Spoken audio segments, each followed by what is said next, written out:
The U.S. Colonial Marines. We get the job done. We'll never leave a man behind. We've got the best equipment. The best people. And we'll go to the furthest edges of the galaxy to show up and get shit done. It's not just the ships or the places you'll go or the enemies you'll defeat. It's the company you keep. The USCMC. We're there to... Movement! Sir, we have a... Just moving all over the place!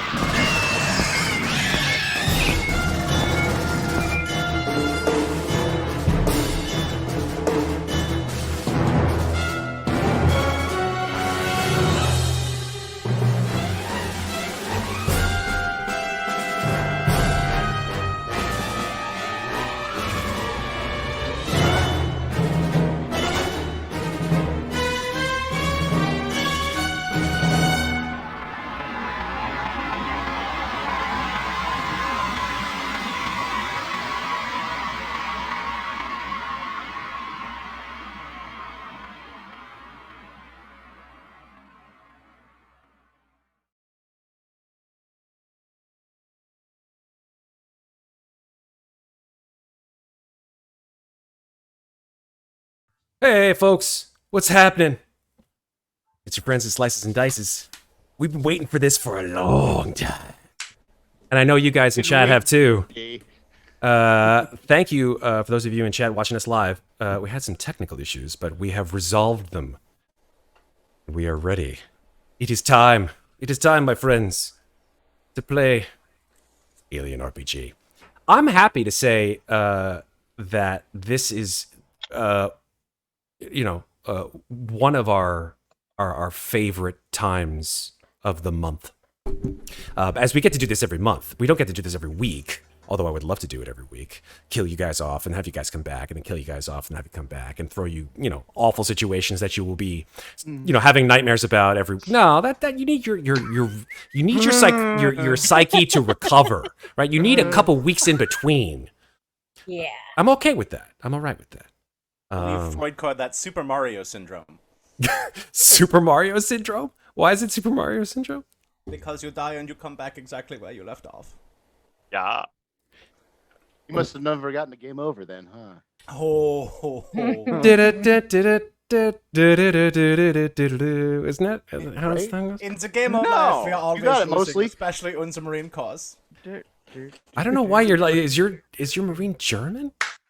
Please Well, no. for the sake of this moment, yes. Okay, thank you for. Okay. I'm like, For the Freud connection. we're more than going the like Marines connection. full American patriot Your mother. Marines in 2184. I don't know if the Germans would have been involved.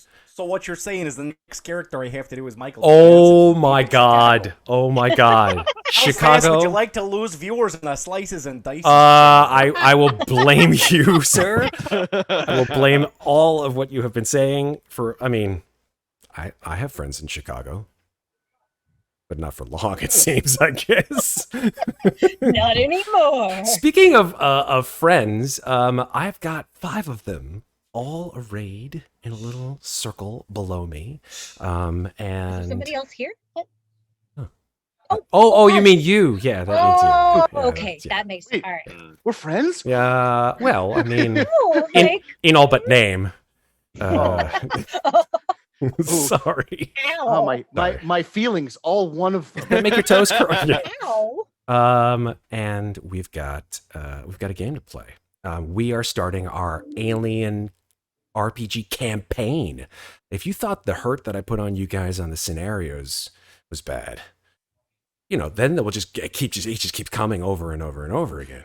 It's the Frontier War. This is the name of this campaign. It's called the Frontier War, based off of the latest release from our friends over at Free League Publishing and their amazing Colonial Marines Operation Manual, which in the back of this has this enormous campaign and how to use Marines in a campaign. Well, the last time we met, all 6 of us, we made Marines. And you will now see the results of that wonderful session. You will see the 5 Marines, starting Marines, I should say, that these folks decided to make. Yes, thank you, Patrick. And their names and Hero Forge. Thank you very much, Hero Forge, for allowing us to use your Hero Maker for your avatars there. And yeah, we're good to go. So before we get started, though, I think what we need to do is have a little introduction, because it could very well be that someone who's watching this video either now or on YouTube or whatever wants to know a little bit, just a little bit, like a 1-sentence introduction to our 5 Marines. So, we'll do introductions to who you guys are as players at the end, because, you know, your characters matter, not you. And I say that, none of you laughed, and I was a little afraid. I was just joking, guys. I mean that. Like, you guys are cool. It's fine. Scepter still has this look on his face like, what? Doesn't get it. That's fine.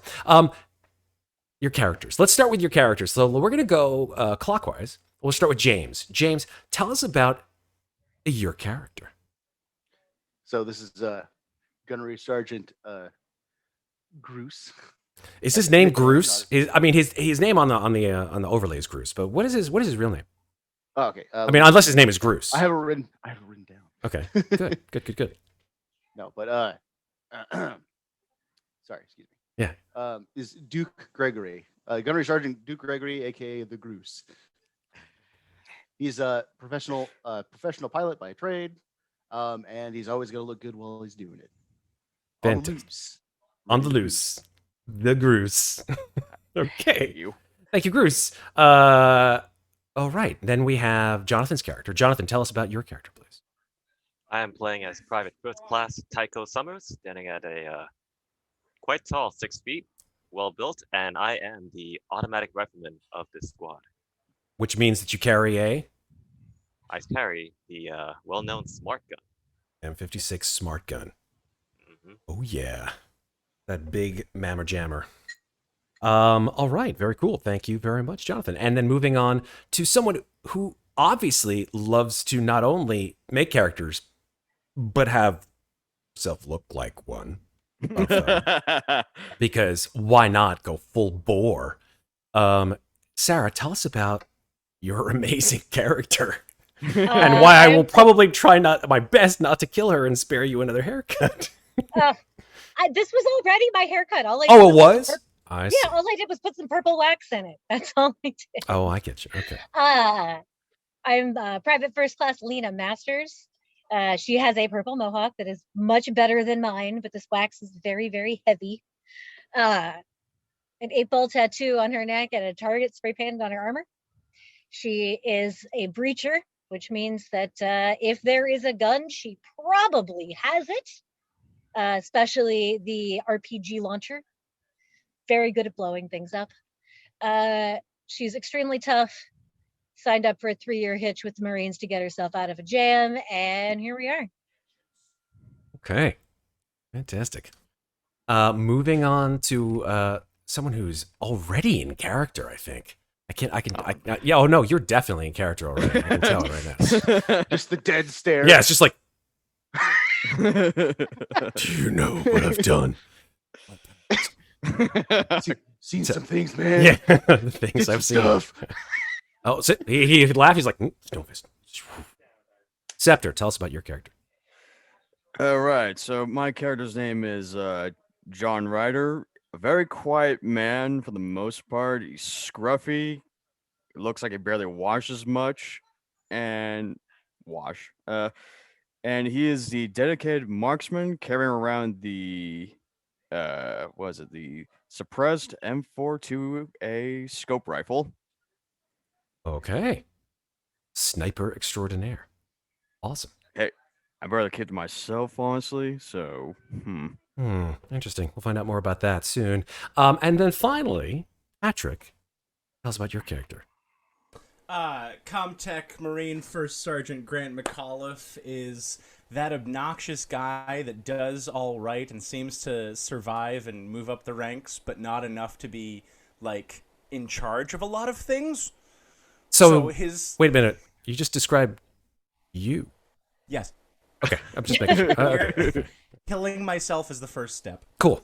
You know, if I have to make a new character, I can get more creative along the way. MacCauliff is far more advanced at technology and human civilization contact than I am. But he is our tech expert and our backup pilot. He knows how to run a ship, maybe not the smoothest, but he can at least land it semi in one piece. He's the Launchpad McQuack of pilots. Oh man, I got that reference so hard. But he's the R2D2 of computers. Okay. So I have some purpose on that. I also have ended up in a position where I can run a team that allows me to maybe make sure that we end up in certain places where we want to be and certain places where we don't want to be, we don't have to go to, due to the suspicious appearance of necessary items in commanding officers' possessions, or acquiring things along the way that help us talk our way out of situations. I have no idea what you are talking about. No. Is that Marine speak? Because you just went right over my head there. They actually called me PFC Contraband until I became a first sergeant. Okay. I'm making a note about that one. Wow. PFC. Nope. Maybe that's why we're buddies. That's right. That's Now right. it all makes sense. All right. MacCauliff, I need you to give me a thing. Yeah, the normal thing. Yeah, that thing. I'm like the little Coke bottle glasses guy from Atlantis, but not Milo. I'm the other one that does the digging with the demolitions guy. You mean Stargate Atlantis? No, The cartoon. Disney's mole. Atlantis. Oh man, I'm sorry. This is I have very little memory of that particular. Somewhere between Matt and Scepter, there was an animated movie. Michael J. Fox. Michael J. Fox was in an animated Disney film. Yeah, he's the lead voice. And James Garner. Whoa. And Leonard Nimoy. Oh my gosh, this is. It's really good. It's very underrated, but it's really good. Oh no, it's great. It would actually be a perfect stream movie for us for this channel because it definitely operates like a Marine team. Yeah, it's true. Yeah. Okay, I'll guy. give it some thought, but that's not. And it's on Disney Plus. Okay, we are not in any way sponsored by Disney Plus. Thank you very much, Disney Plus. But we are sponsored by a lot of different people that I'm going to thank before we start. First of all, Roll20, we're going to be using, obviously, not only for this, but for all of our campaigns here in Slices and Dices, and we'll be utilizing all of their amazing, cool, free-to-use software whenever you want to play a role-playing game. Now, of course, you can go full bore and get the pro stuff like we are doing and using the APIs, but if you're using Roll20 and you just want to use it for role-playing, it's there. It's free. It's web-based. Why not just use Roll20? It's awesome. It's free. It's free real estate. It's free real estate. Absolutely. Fantastic. Thank you. Yeah. Second sponsor of the night is, of course, our friends at Free League Publishing, who have given. Not given. I bought it, so didn't give me. But they gave us the amazing content in the Frontier War.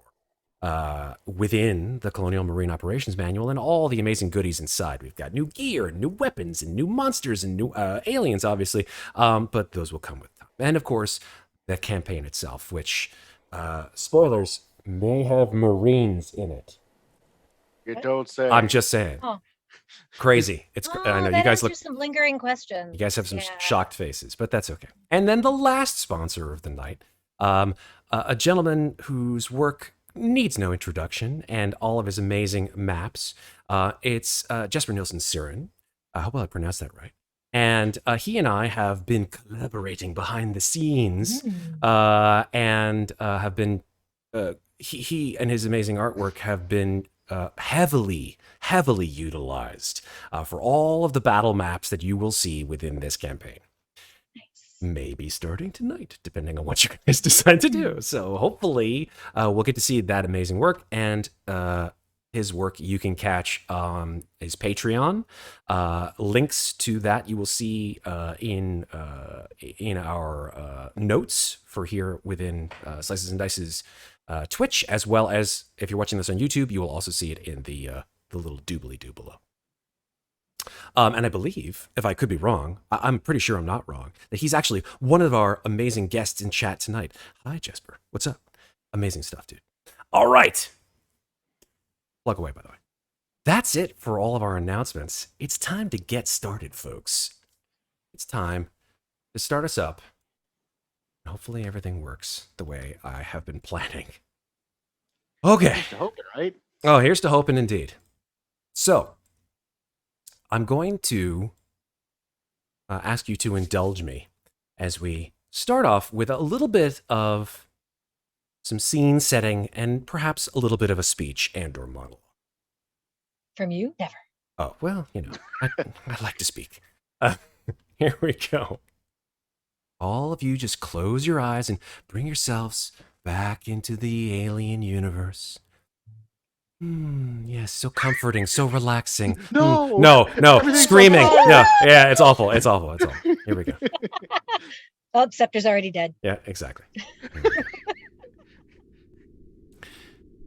We open on a vast field of stars.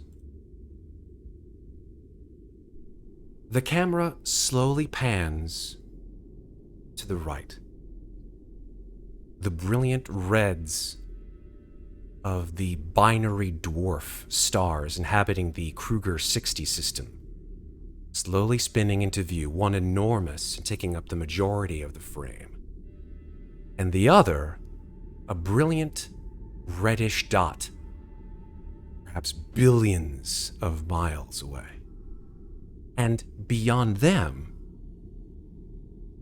a cold blue speck, stark against the vast darkness of space. This cold blue sphere, as we see the camera approach, is a lifeless gray-blue world with enormous clouds enveloping it on all sides. And in the atmosphere of this world, we see a structure. A virtual castle of steel, floating hundreds of miles in orbit.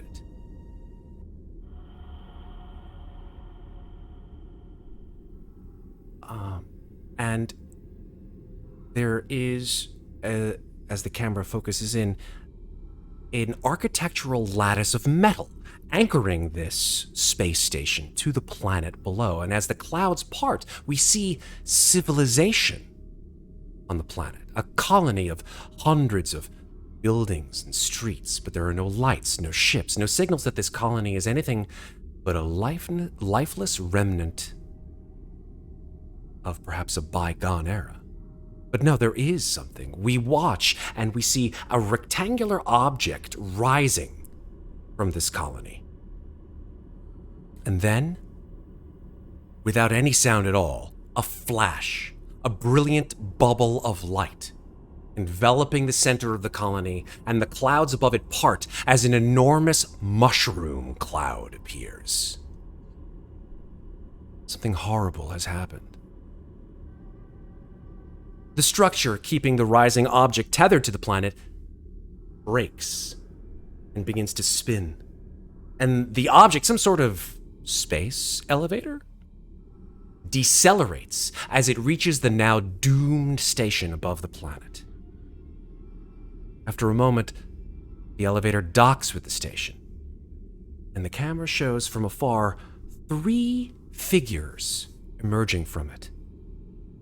One of them holding a large foil bag.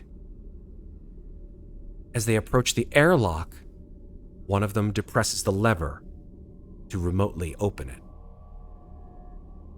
An octagonal hole appears in the side of the station, and the figures enter, the airlock closing behind them. The station starts to begin its slow but steadily accelerating descent toward the planet.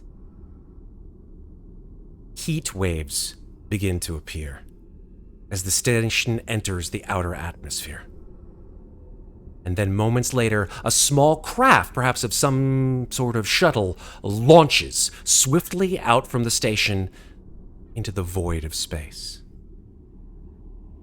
And we hear a calm, British accent echo out into space.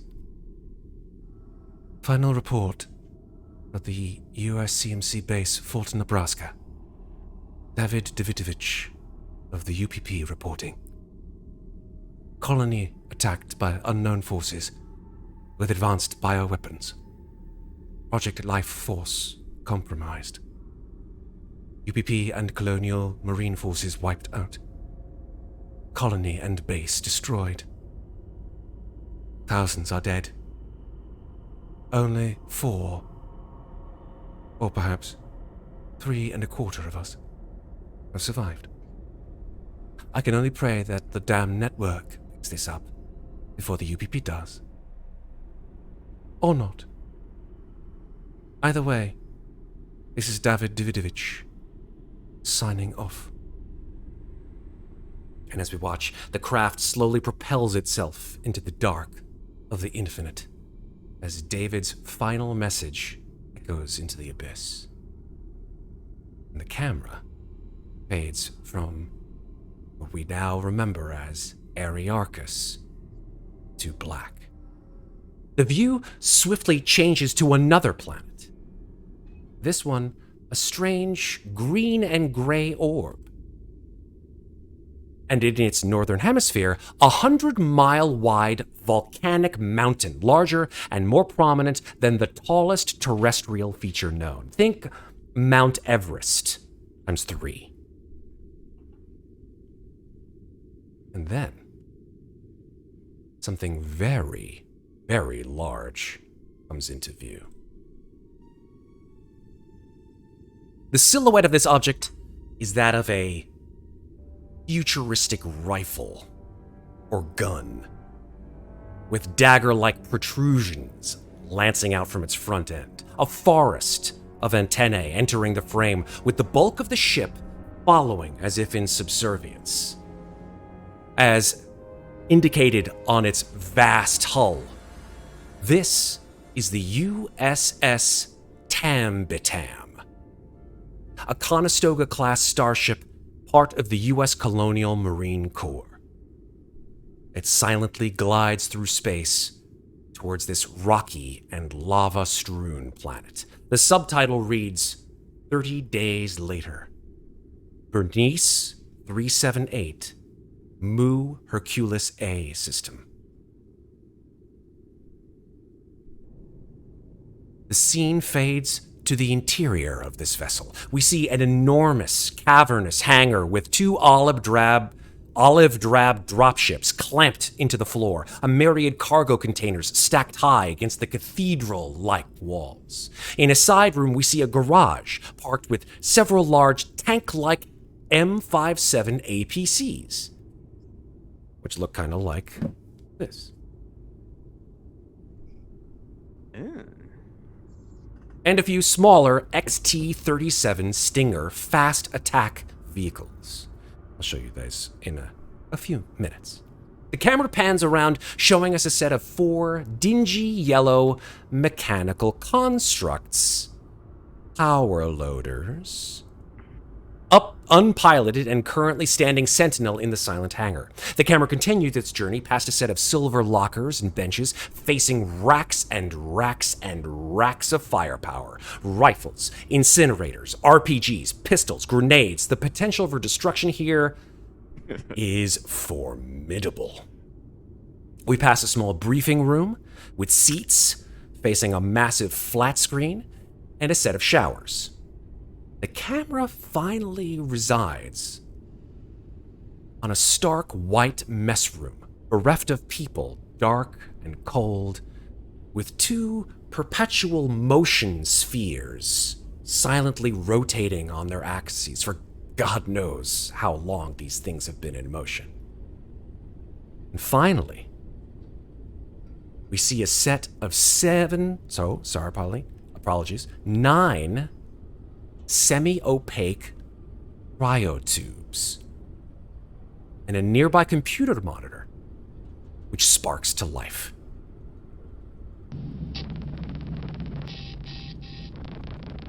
We see names next to EKG readouts, names like MacCauliff, Summers, Masters, Rhyder, Gregory, and others. Wilkes, Eckhart, Carvalho, Binks, Yazzie, Szymborski, Casados, Hanrahan, and finally, a calm, motherly voice recites, "Initiating cryosleep removal for primary personnel. Primary personnel only."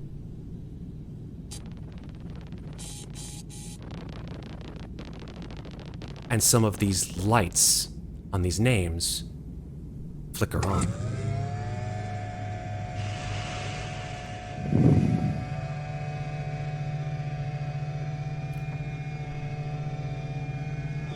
Slowly, methodically, few of these cryotubes begin to open, and inside, lights begin to flicker on.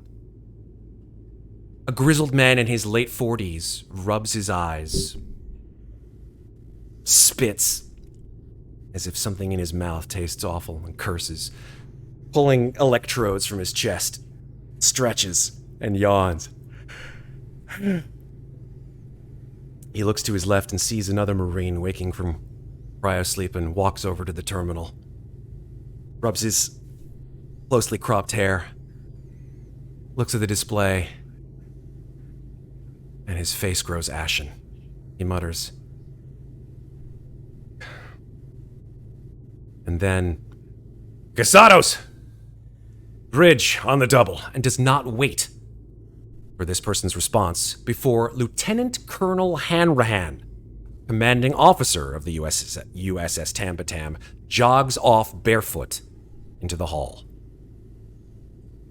A tall, lean female Marine with tightly braided black hair and the name Casados imprinted on her uniform looks confused at the voice and then glances to her right. A short and stocky male in his mid-40s, blinking distractedly from the harsh lights powering on, looks back at her. She mutters, "Oh man, Szymborski, you look just how I feel."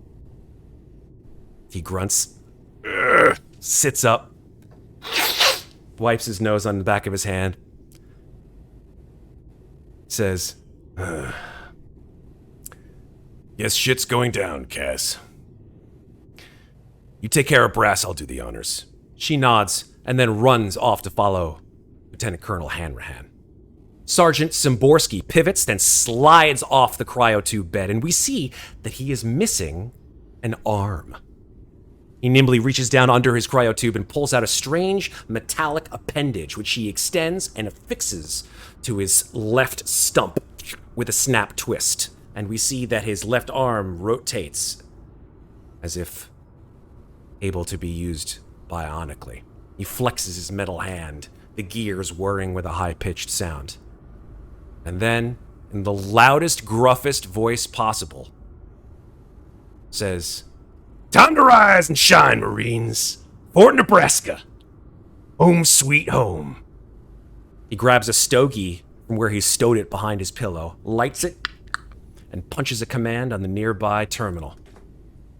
And the camera focuses in on 5 names.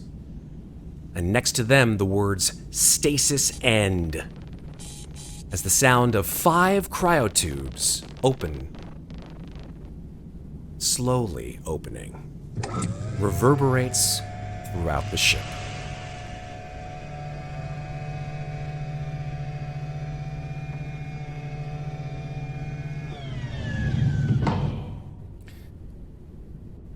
Lady and gentlemen, welcome home.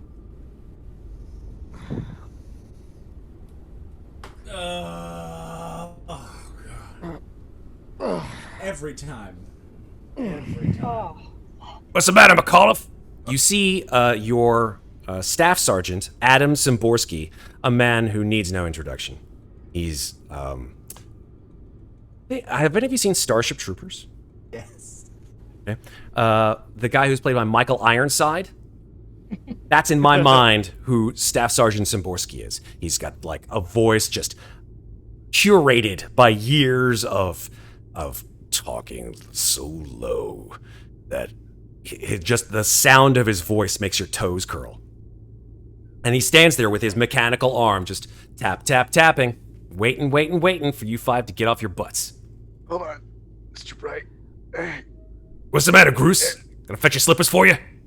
Oh no, I'm good, boss. What is the... Oh, those glasses again, man. Jeez. Oh god. I need him to see. I swear. Yeah, I can tell. MacCauliff is going to reach into his breast pocket where a small cylinder that is designed for carrying, like, camping matches is, and strikes the flint along the side and lights Szymborski's his cigar for him. His cigar is already lit, but, like, the fact that you're already lighting it for him, he looks at you like, what are you doing, MacCauliff? Where did you get that?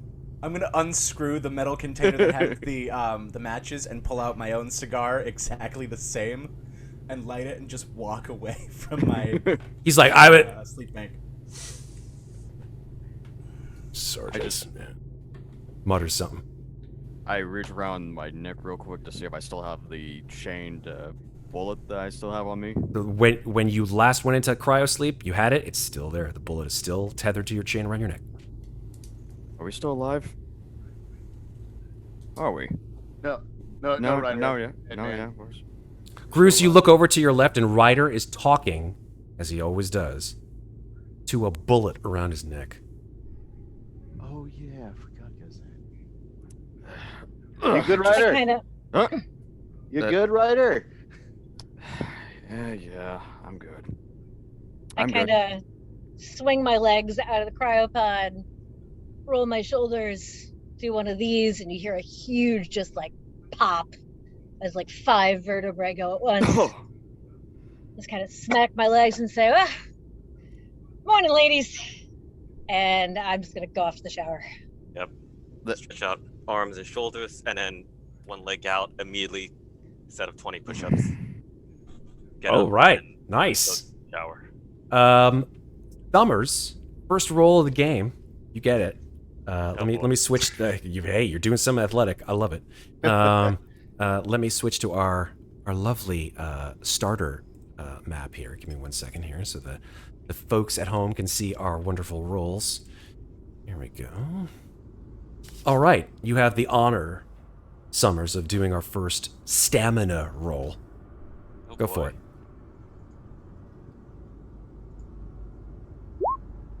Two successes. Beautiful. All right. Oh yeah, it's like you know, it's like you never went to sleep, Summers. Like you feel the muscles a little sore. You're able to pump out 20, no problem. Rise and shine, and I head towards the showers. Damn. Speaking of finely tuned machines, hey boss, which one's ours? Which boss are you talking to? Yeah, exactly. Who are you talking to, Groose? Boss 1, boss 2? It's fair enough to say let's actually sort of delineate the chain of command, right? Masters is a private first class. Summers is a private first class. Ryder is a private first class. The only other NCOs are Groose and MacCauliff. Groose is a gunnery sergeant, and MacCauliff is his first sergeant. Still puts him, unfortunately, underneath the staff sergeant, who is Adam Szymborski.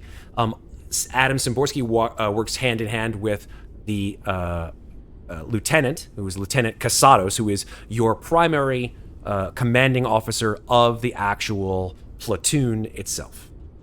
Sorry, I beg your pardon, of the section. So sections are broken up into squads. Squads are broken up into fire teams. So therefore, you guys have essentially 2 fire teams under you. You've got a fire team of 3 and a fire team of 2.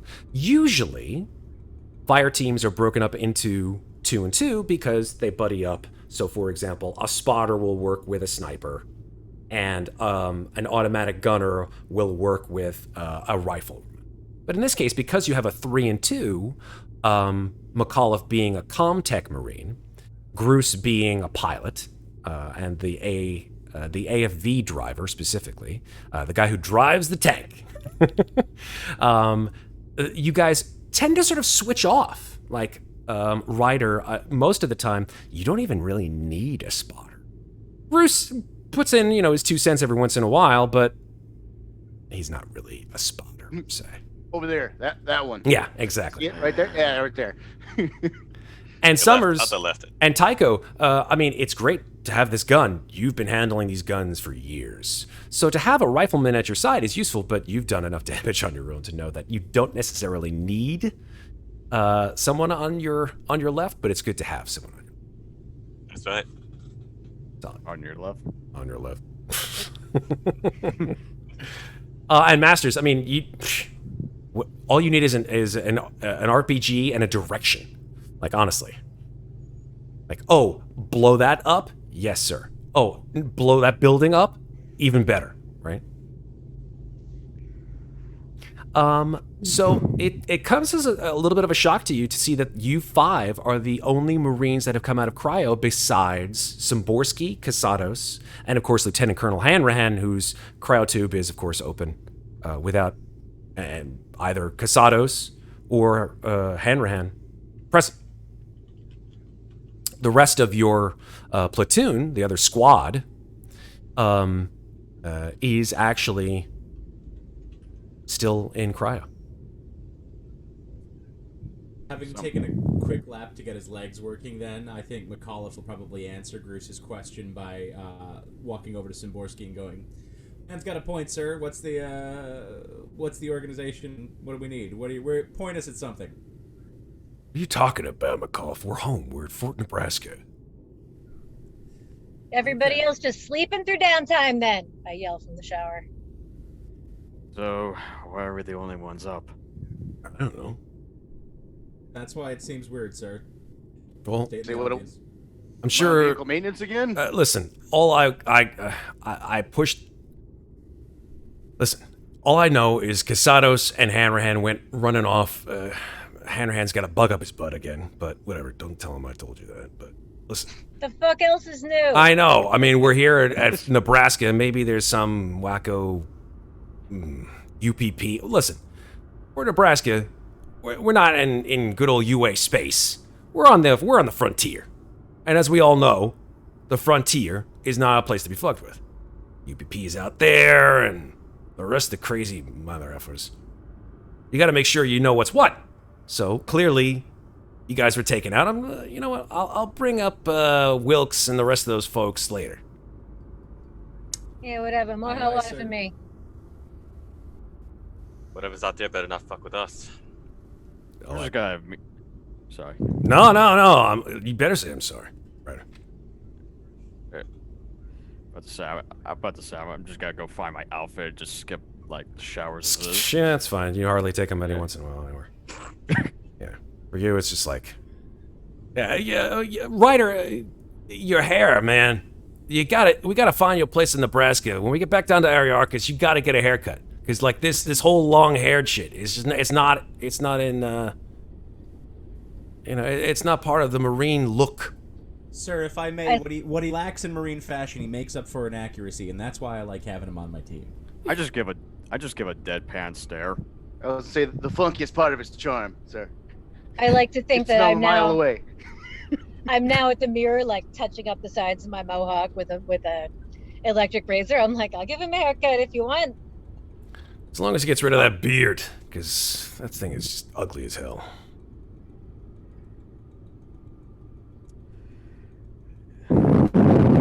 Whoa, one of you is I kind of like blowing right into their microphone. You need to step I like back. I teasingly like aim my shaver towards him and like turn it on and off a couple of times.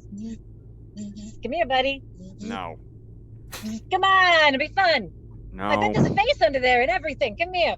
I swiping her arm away. A little bit of information about your unit. So you know that you guys are part of, obviously, the Colonial Marines. And you are specifically part of the 33rd Marine Assault Unit, Kilo Company, 2nd Platoon. Now, the famous 33rd Marine Assault Unit, or MAU, is a well-equipped expeditionary force standing ready in the Outer Veil, which is a section of the galaxy, which I'll show you guys actually right now. I will bring you to the galaxy map. Bam! Kilo, I'm guessing, is in the International Phonetic Alphabet. Yeah. Okay. Yeah, just making sure. Absolutely. So here is Mu Hercules A. Because you guys all see that? Yeah. Hang in there. It's a little blurry. A little blurry, yeah. Just wait for it. It'll resolve. It came through. Super. So you can smell my eyes, right? And if we can take a look here, all of the blue area of the galaxy, that's all under United America's control. Everything in the blue area is under UA control, and that goes all the way down trailward to Epsilon Reticuli, right down there. We're at the edge. So yeah, at this point, you guys are very close to the section between UA space, the blue, and the purple, which is the frontier. What is the frontier, GM, or Game Mother? The frontier is the area of space that is the section of space that I guess you could call it the demilitarized zone, so to speak. It's the area of space between two enemies that have, until this point, not really declared war against each other, but are definitely hostile towards one another. The United Americas and the Union of Progressive Peoples, also known as the UPP. And if you take a look, everything in that sort of brownish color, that's all owned by the UPP, or at least controlled by the UPP. That's a lot of brown. It's a lot of brown. So you can see why the UPP would be considered a sizable threat to the UA. And that's where you guys come in. Because the 33rd defends planets from potential incursions from the UPP. Responds rapidly to potential crises, or the threat of war, perhaps. Now, the nickname for the 33rd is one that I think you'll like. They're called the Gunfighters.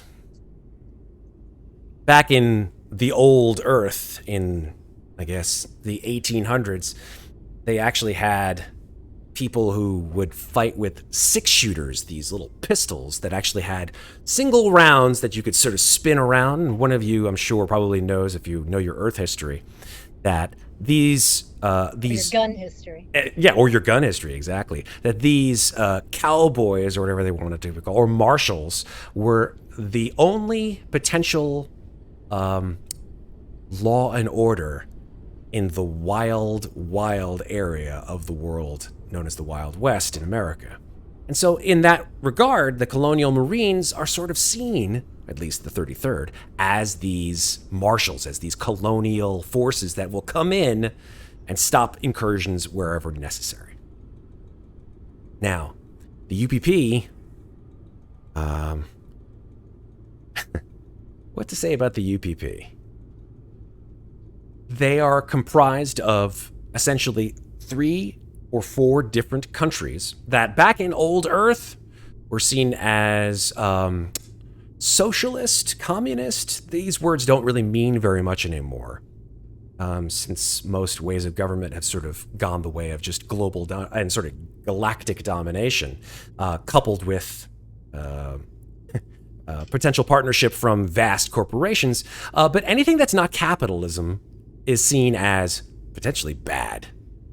And the UPP believe that everything that the UA is doing is incurring on their space and vice versa.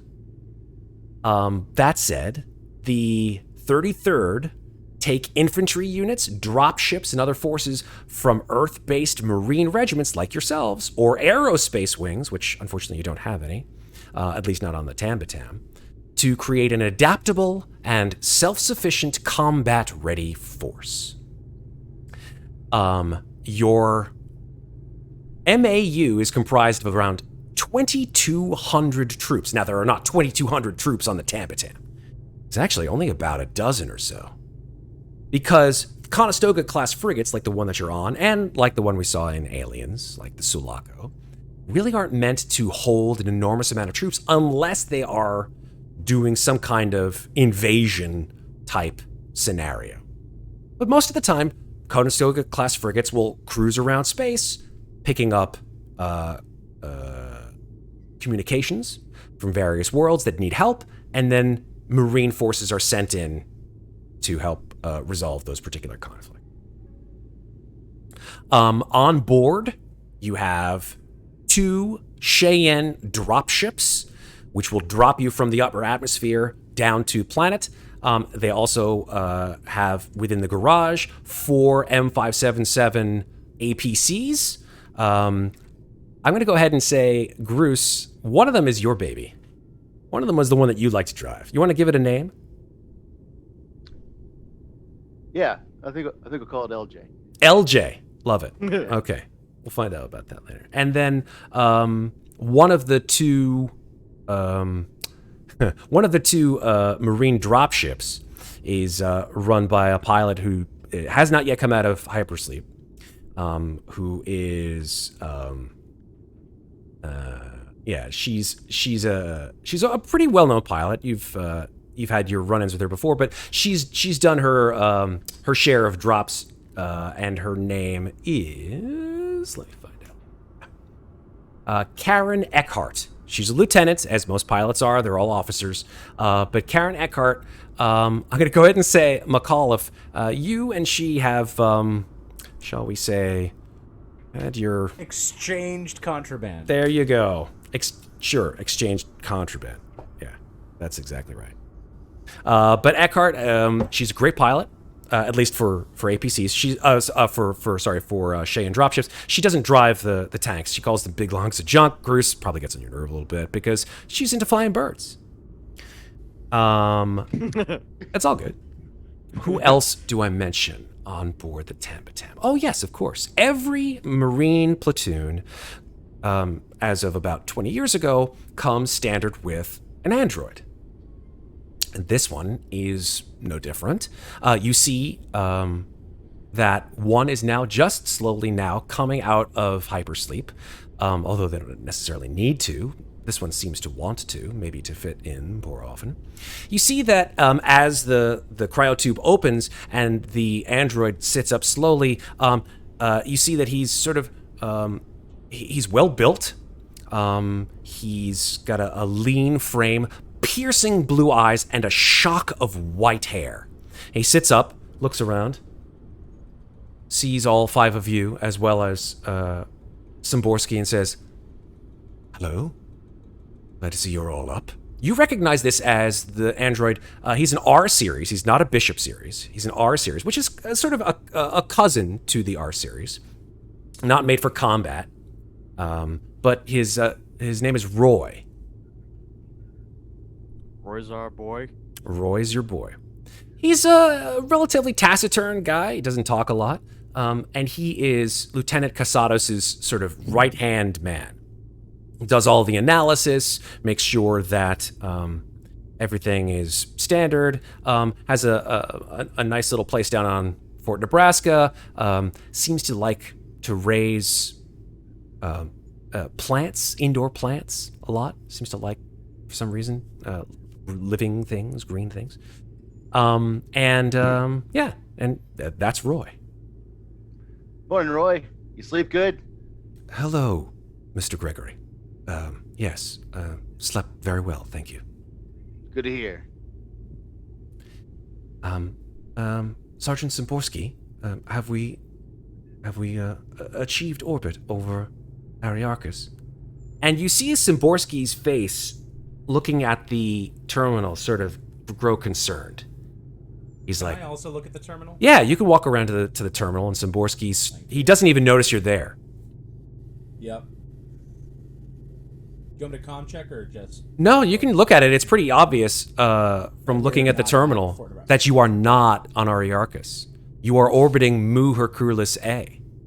In the specifically, it's called Tithonus, the Tithonus base, based around this enormous mountain that is the dominating thing on Mu Herculis A. That big volcano you were talking about? Yes, that's correct. Okay. Yeah, it's called Mount Tithonus. Would we as Marines have any knowledge of this previously as a planet or no? Yeah, absolutely, because it is a colonial Marines base. It's just really far away, and kind of out of the way from Ariarchus. Here, I'll show you.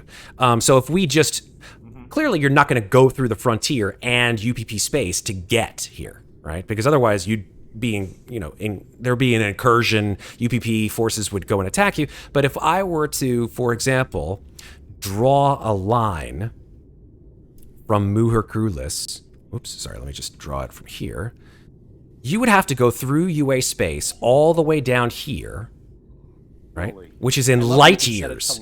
Oh yeah, no, absolutely. Jesus. Well, it's a good thing you guys have faster than light travel on our good friend, the Tamatam. So if you go all the way down here, hopefully you and Chad can see this as well, and then you would have to circle around the Borodino sector, come around here, up through the American corridor. I love that. That's so great. Still, we're still going here. 42 light years, 44 light years, probably verging on 56 light years just to get back to Fort Nebraska.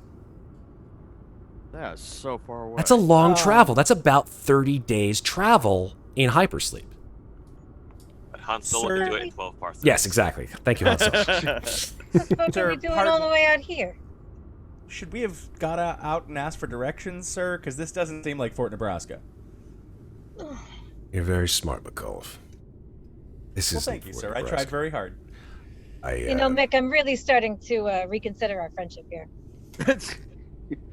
I'm trimming my nails. I'm like, God damn it! Can't they stop this shit from growing in hypersleep? I tied my hair into a bun. I've been cleaning the smart gun, disassembling, reassembling. You took a very quick shower there, Summers. I'm impressed.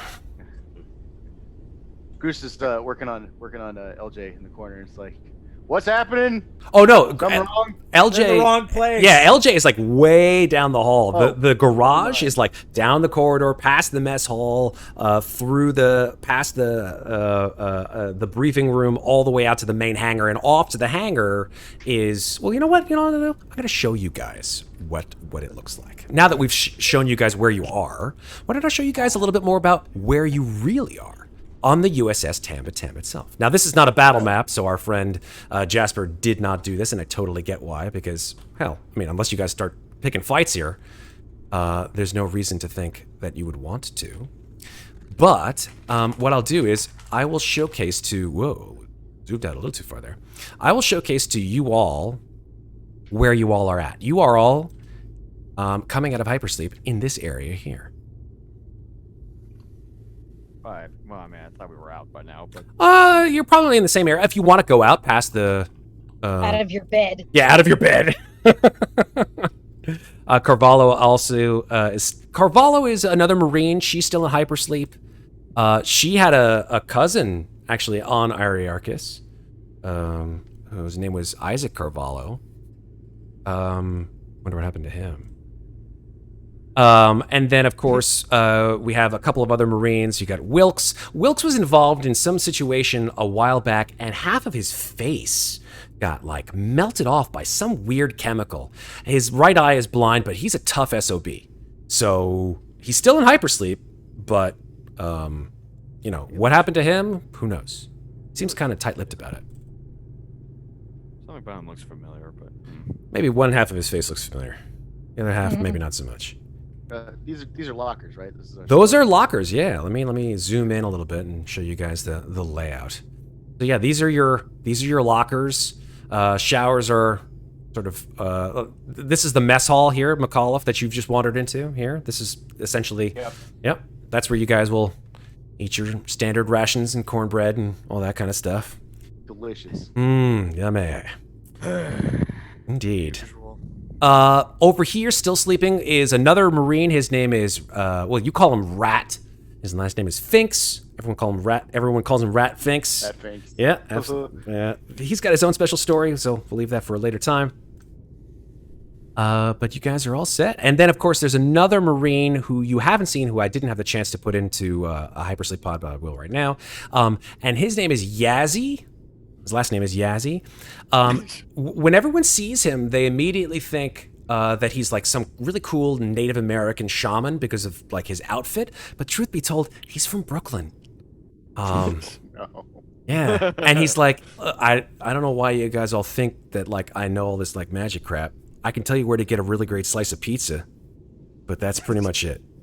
But Yazzie, let me tell you about Yazzie. Yeah, he's a lieutenant. He's a lieutenant. No, sorry, he's a corporal as well. He's and he is an AFV Marine. In fact, Groose, you probably would know Nina Yazzie pretty well. Good friend of mine. Yeah, he's a good pilot. Rat Finks, let's see what he is. He's a private. First name, Gerald. Gerald Wayne Rat Finks. Oof. That's unfortunate. He's a rifleman. He's a good rifleman. A lucky son. Yeah, exactly. And then, of course, Pilar Carvalho, who's a Comtech Marine. I get the feeling, MacCauliff, that maybe you and she might have had a thing a while back. I don't know. Listen, I believe in celebrating people as they are, and sometimes that is a good thing, and sometimes it doesn't end well for me. Fair enough. Talking about MacCauliff's dating life. Yeah, of course, MacCauliff's dating 100%. Let me drop Adam Szymborski on here. There he is. Yeah, where is Szymborski? There he is. Staff Sergeant Adam Szymborski. Oh, yeah. That's him. Nice. So he's Lieutenant Casados', as I said, he's Lieutenant Casados' platoon disciplinarian. Senior NCO of the platoon, makes frequent spot checks on uniform, equipment, and procedures, basically making himself a pain in the butt for all of you. Thanks. My favorite person, I'm sure. He's like, all right, Marines, fall in and grab some butt. We gotta find out what the hell's going on here. On the way. Gentleman and lady, line up. We'll do the thing. You know. Oh, here's Roy, by the way. Let me grab Roy. Here's Roy. MacCauliff is following the barest amount of Marine responsibility and duty right now because he's tired. Totally get it. Totally Please, understand. not without my nice, wholesome breakfast. I am old enough to appreciate Matt's little Easter egg there. You're very welcome. Oh, I got it. You guys are smart. It's not. I reacted. I was with you. I felt your emotions. Oh, let me put Eckhart in here too.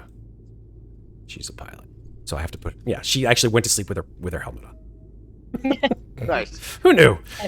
Everybody's got their thing. Exactly, 100%. So yeah, you all sit down at the table. Roy moves over to the food dispenser. Szymborski says, I hate this crap. It's disgusting. Sits down across from Masters. And Roy comes over with a tray, all with, I guess, sort of the standard Marine grits, like oatmeal kind of stuff. And he puts oatmeal down in front of the six of you, including Sergeant Szymborski. Delicious and nutritious. Tastes just like wallpaper paste. I'm guessing there's no hot sauce. No, there is no hot sauce. I'm sorry. Sorry, Summers, there is no hot sauce. Szymborski looks over at you, Summers, and says, it's good for you, girl. Eat it. Yes, sir. Everybody's got to get fit. Got to get mean and lean. We Shit, may not be... You're going to have to give me new pants. Hey, listen, if there's a reason why we're not at Fort Nebraska. Clearly. In fact, here, Roy, keep this for later. In fact, he lifts up his dish, gives it to Roy. Roy sort of looks down at the oatmeal. He's like, I don't know what to do with this, sir. I don't consume foods of this nature. He's like, I don't know. Who else wants... Anybody want my oatmeal? I'll take it. Oh, yeah. Roy looks over at you, Lena, and puts the second plate of oatmeal down next to you.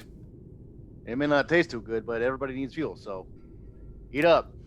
We gotta go. Yay. He says, to you, MacCauliff, he says, get these people in order. Be back. And wanders All down right, the hall. Marines. Good morning. You know I hate to do this. I know you're good at your jobs. He's walked out the door. How's everybody feeling today? Anybody need anything? What am I on assignment to get for you guys? How can you help me help you? A blonde and a bushel of 50s? Bushel of 50s.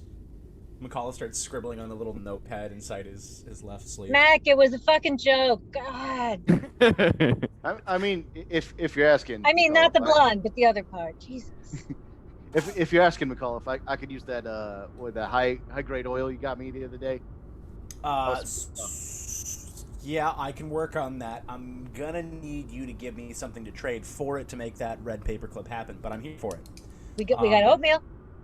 No, I'm just I kidding. mean- This is mine. Fuck off. Oh, Hot stuff. I have can already find it. finished one bowl. how Hot about stuff some? that can find it. Don't I'll, care get- if it's I'll get mostly back to you vinegar. on that. I'm gonna shoot a look over to the computer and sip what I assume is the worst coffee MacCauliff is used to having from, I would assume, some sort of terrible machine. Yeah, With I right mean- next to the Marine beds. Yeah. Is It's there garbage. anything on the readout next to this map that I could contact to try and figure out a couple details while he's getting the full assignment? No. The only place that you could potentially do that would be either like a PDAT, which they may have somewhere like maybe in the supplies area, where your gear and your loadout is, all of your weapons and armor and stuff like that, or potentially with one of the officers like Casados or maybe even Hanrahan. Although Hanrahan, he doesn't really, he's not very talkative to NCOs. He goes, all of his stuff he goes through Casados. Now you guys know Hanrahan, he's obviously been on the Tamatam and runs the ship and everybody on it. But you know that Hanrahan is the kind of guy that basically tries to do more with less. He will send Marine squads that are kind of half-cocked off on missions that they not necessarily were completely equipped for, but still they get the job done. And I would wager that's probably why I get away with some of what gets away with, because I'm usually our squad is usually shouldering 2 people's worth of work. Exactly. Now, in terms of your kit, your gear, all of your stuff, there's no quartermaster on board the Tamatam. Everything is done through Mother. So if you need to requisition gear, you make a request through Mother, and Mother will determine whether or not that gear is appropriate for the mission selection that you have been given. If there's a special kind of gear that you need, Mother will make the decision as to whether or not it's necessary or not. Hey, Roy, can you get us some basic information on this planet we're above? If we're going to be sent down there and it's just the 5 of us awake, I'd like to be as fully prepared as possible so I can requisition something with Mother. Yes, of course. I'll get right on that. Great. MacCauliff's going to adjust his glasses, take another look at the map, and just try and intuit what the hell is going on while we're killing time here. Absolutely. Let's see.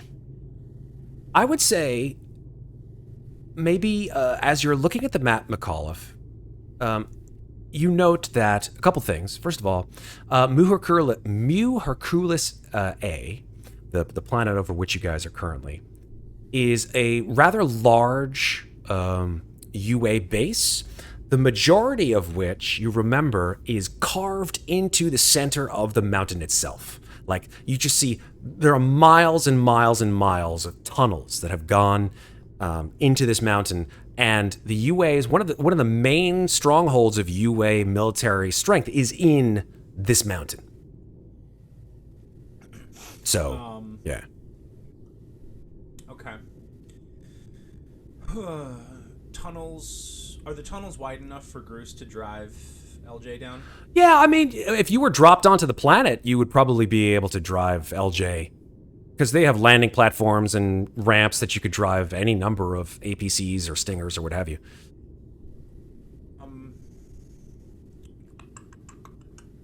Do we know anything about this? Like, is there any trafficking on the surface, or is the base entirely carved into the mountain because all of our explorations have been in the mountain? Right. No, I mean, the whole planet in and of itself is a UA stronghold. The main store of it is Mount Tithonus itself. So, I mean, there's traffic to and from ships, that are orbiting in the atmosphere. Okay.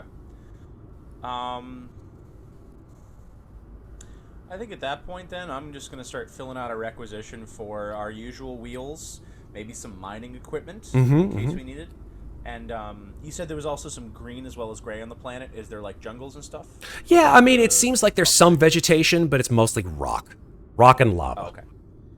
Great. And maybe a couple extra sort of, like, thermal suits, so that if we're anywhere near the lava, we are protecting our gear. Yeah, you're starting to fill out the requisitions. Yeah. Anything the rest of you guys can do? Masters, Groose, Summers, Rhyder? Stuff in my face.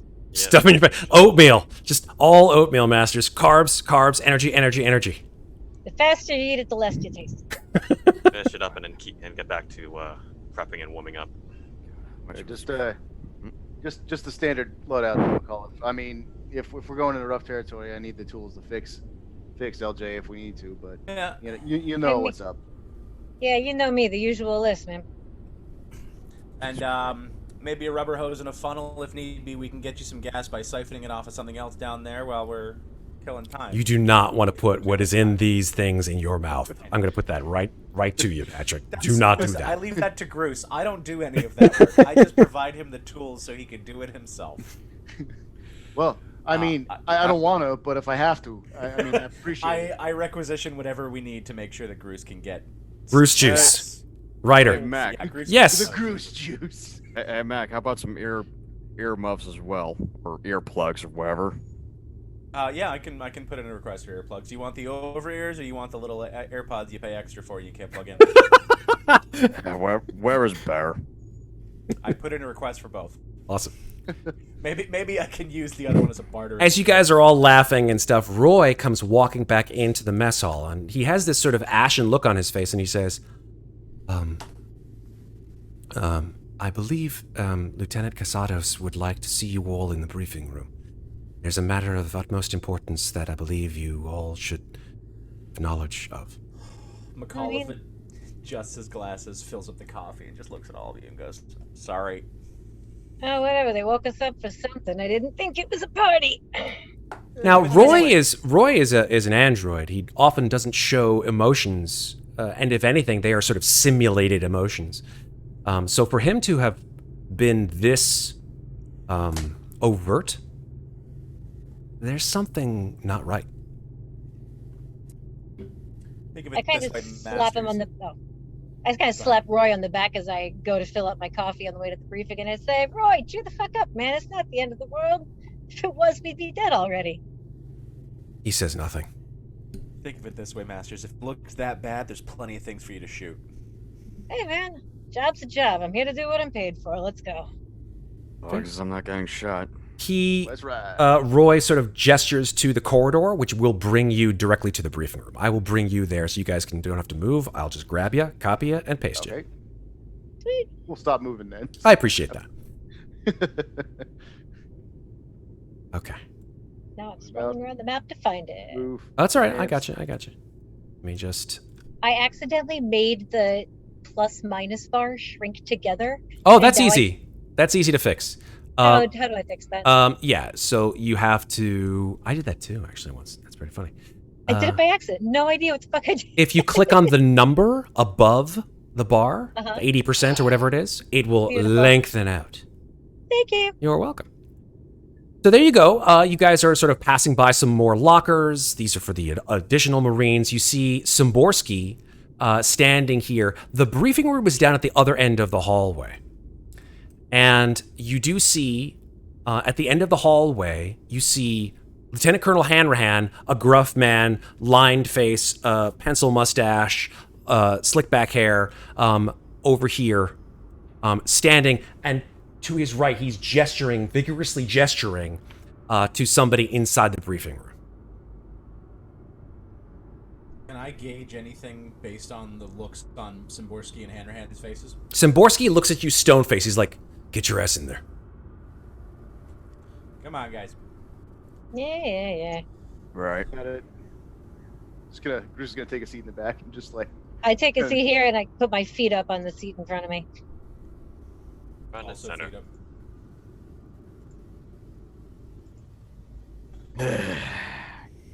Actually, I'll sit in the middle and put my feet up. There we go. I want the good seat. Is that a I new got- scent rider? I got my. Ode to BO, you know? Szymborski comes into the room and says, Ted, what? Yep. All of you immediately stand up as Hanrahan turns to address you, and he says, at ease. Please be seated. He's got this graven look on his face, and he is not in a good mood. He says, Marines, I have some very bad news to report. Glad you're all sitting down for this. Approximately 32 days ago, Fort Nebraska was destroyed by a UPP attack. The entire base and all of the colony around it have been completely annihilated.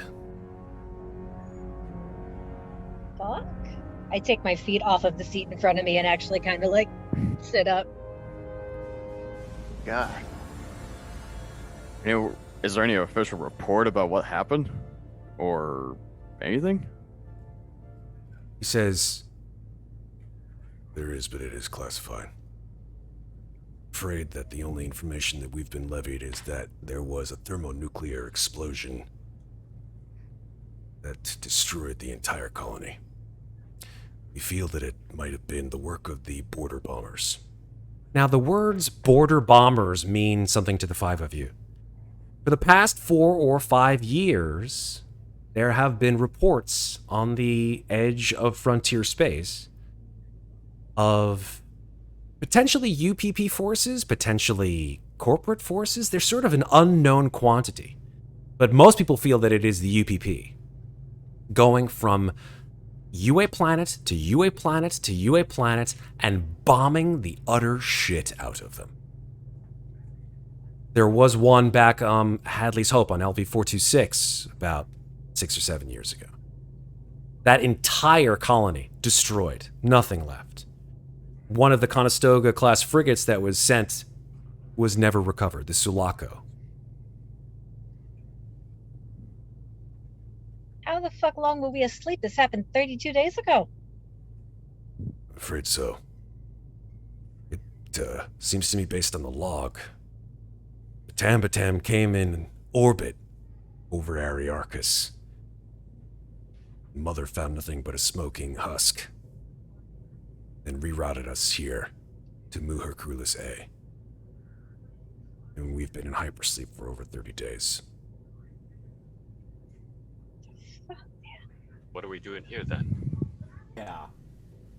Yeah, it's a hell of a reroute. Well, we're here to do two things, according to Mother and the latest transmissions that I've received. Number one, we're here to regroup with the rest of the 33rd. Take it back to these UPP fuckers as soon as humanly fucking possible. And two, in about... He looks at his watch. About an hour or so, we're going to receive a very special guest. You may know her. General Delilah Vaughn. Now, General Delilah Vaughn is the number 2 in charge of the entire UA Colonial Marine Force. She is a badass bitch. She knows and has been working for the Marines for her entire life and has been using that time to try to stave off the forces of the UPP in that time. In fact, you all remember that on your graduation back in 2180, she gave a stirring speech to the 5 of you. Some of which may have actually been true.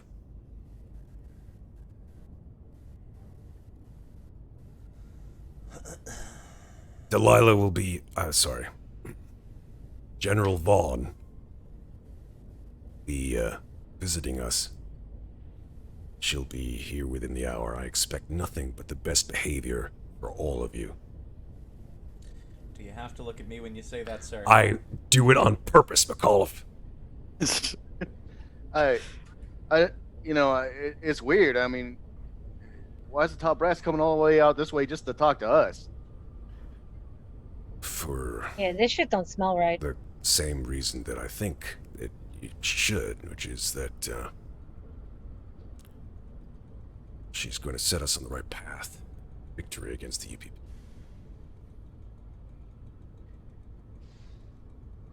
Back to victory?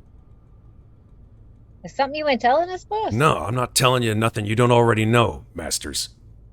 And then from behind you, you hear Szymborski say, "You secure that shit, Masters."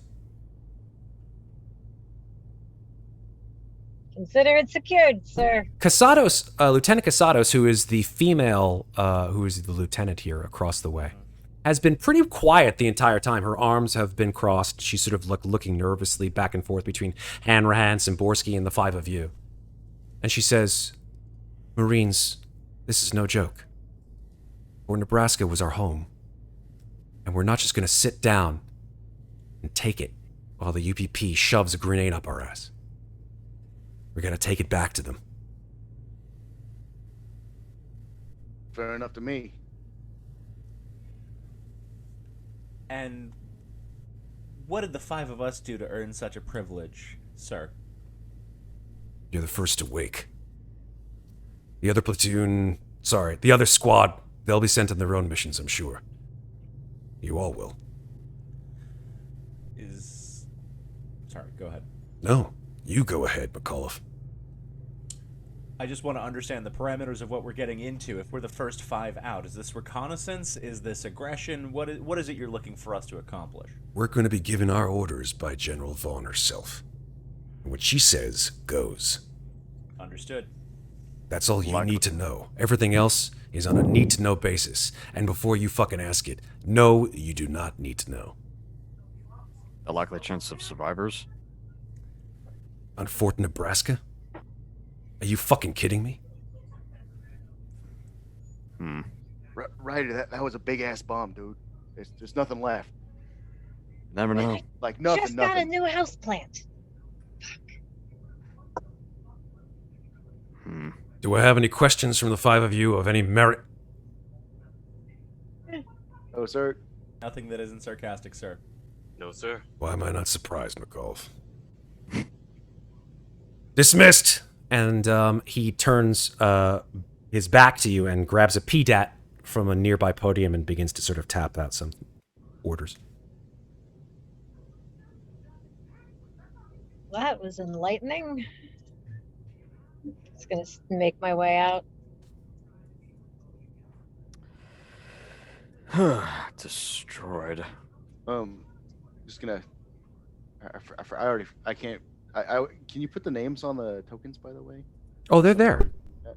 I can't see any. Oh, they're there for the audience. I should do it for all of you guys so you okay. can see. Yeah, that's no problem. I can. Yeah, no problem. Easier to Easy address it. peasy. Hold on for 1 second. I'll put all the names and all the tokens real easy. Boop. Boop. And Summers gets a name. You get a name, and you get a name, and everybody gets a name. Bruce gets a name. Let me know when you all can see each other's names. Got our names. Everyone but... Oh, yep, I see everyone. Also, the NPCs too, or no? Yeah, I'll give them names. You should just Yeah. know them. What's wrong with you? Thank you. To Szymborski. shoot stuff, not talk I could to write stuff, them sir. down. Writing them down. My God, how novel of a concept. There you go. Everybody's named now. Hey, Szymborski, do we got a timeline of when General's arriving, or? Szymborski looks at you, Groose, and says, You got, shit in your ears, Groose? The Colonel said within the hour. So I don't have time. Okay. Okay. Thank you, sir. Time for what? Take a giant crap? I mean, I could. but- Don't you give me lip, Groose, or I'll take away those goddamn sunglasses and crush them under my boot. Okay, I will not give you crap, sir. I apologize. Excuse me. Goddamn maggot. And then, like, Szymborski just, like, walks over to the station. Over here, this section here, is where all of your gear is. We're talking M5 helmets, armor, of course, your standard M41A pulse rifles, your M56 smart guns, grenades, sharp sticks, etc., etc., etc. All right. I assume we should be loaded up in our finest dress for when the general arrives. Yeah, I mean, it's standard marine dress. It would be probably preferred if you didn't smell like garbage either. But that's, of course, up to you. Wait, so I mean, so Ryder always smells like that. I guess the question is: are we dressing nice or are we dressing for combat? You're not dressing for combat because you haven't been given a mission yet. Okay, so then never mind. I will, however, go to my locker and look around and see if any of my what's the feature called again? Hidden stash? Yes! I want to see what of the hidden stash gear hasn't been found by upper brass and what I still have to prove. I mean, people did just wake up about an hour or so ago, so nobody seems to have gone through your crap. Like, your locker's still locked, and all of your stuff was there. But all of your hidden stash, I believe, the last time we talked, the potential for your hidden stash could be anything that's not like, something that could be carried with you, right? Isn't that the whole point of the trade? Carried on my person, and I don't know if you saw the message I sent you, but I had a couple potential ideas. I did. If those are approved, or Choose one of them. Choose one of them. Great. Let me go back real quick. Anyone got any of those freshener thingamajigs, whatever they're Just called? go take a fucking shower, Ryder. Jesus. It's all right, Ryder. I got your deodorant right here, bud. Just throw us a Alright. stick of deodorant. I would love the lockpicking kit. Done. Right. It's there. Great. Right. I'm actually going to stop and talk to Roy for a second. Okay. Roy Okay. has his hands in front of him and just sort of, his eyes are just focused straight forward.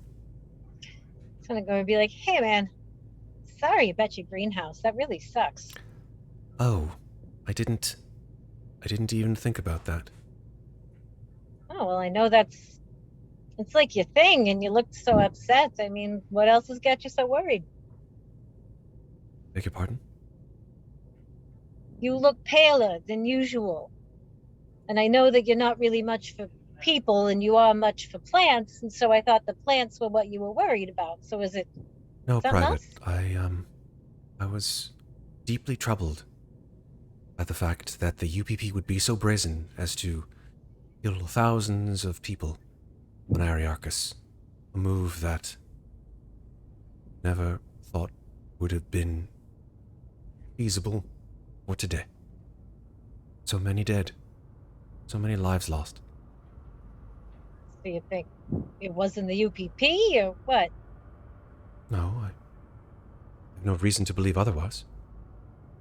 Well, you just said it was brazen, and I guess you're not wrong, but The UPP have a history of unpredictability. So there's no reason to believe that it would not be the Union. all right. Anyway, cheer up. We'll get him back. You seem unaffected by this news. I mean, I'm here to do a job. I'm here to do my job. Did you have no one on Ariarchus that you considered friend? I mean, not really, no. All of my friends are here and on the other Conestogas. I see. Well, if there's nothing else, I have work to do. Thank you, Private. Sure thing. And he walks swiftly down the corridor. I'm gonna come back in here and be like, man, I just don't get that guy. That's not the get. I don't know. It's like every now and then I kind of forget he's not human for a second, and then he reminds me. By his lack of expression. I don't know, man. Just maybe too much expression. Anyone Anyway. want to do anything between now and when the general arrives?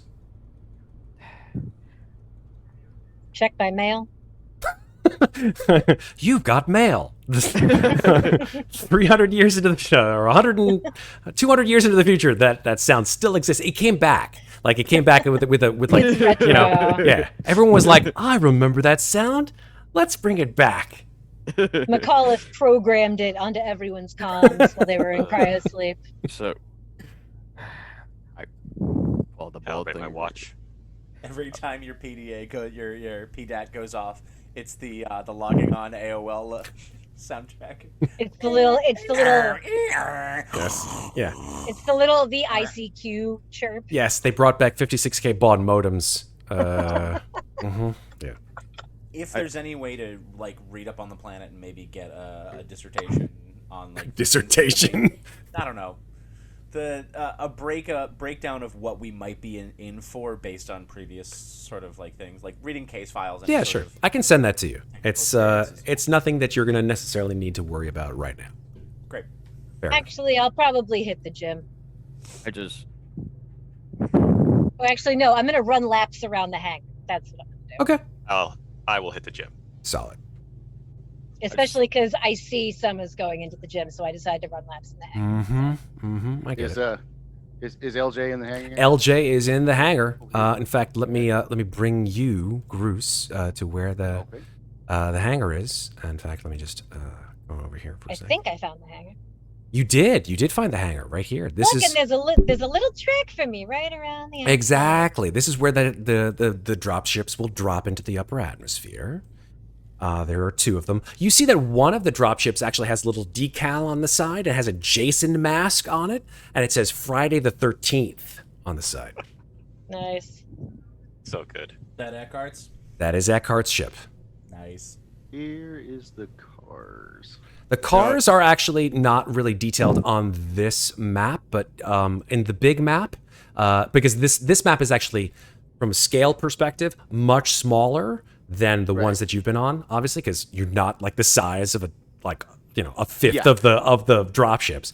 But the hangars are over here, because over here are where the over here are where the power loaders are. So over here is ostensibly where the garage is with all the APCs. You know what? I pull out the bullet real quick. How long has it been since I took a shower again? Really, that long? A month almost? No, wait, no, probably longer. Actually, how long has 3, 5?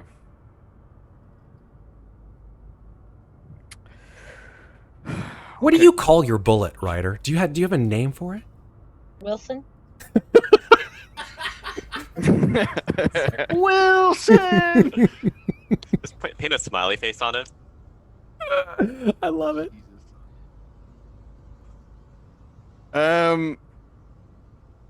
Initially I was gonna call him Death, but Death? The bullet is death? Okay. yeah.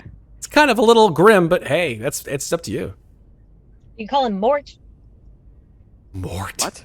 That's A good. bullet with their name on it. Morg. Use a bullet with his face on it. Mort. I'd call him Letty. Letty Mort. All of these are options for you to choose after, so. I like to think every time I jog past Groose, I like bop him on the back of the head or poke him while he's working. Mm-hmm. Hey, you ever get friggin' tired, Masters? This is ridiculous. Gotta stay in shape, buddy. We don't all have wheels, you know? You know what? Hey, true enough. Fine, just this one time. I'm going back to the crew. Just take that shower. Just God. All right. Just say, I've been trying to think of a good cowboy name for our quintet. Yeah, we'll think of a good name for your squad.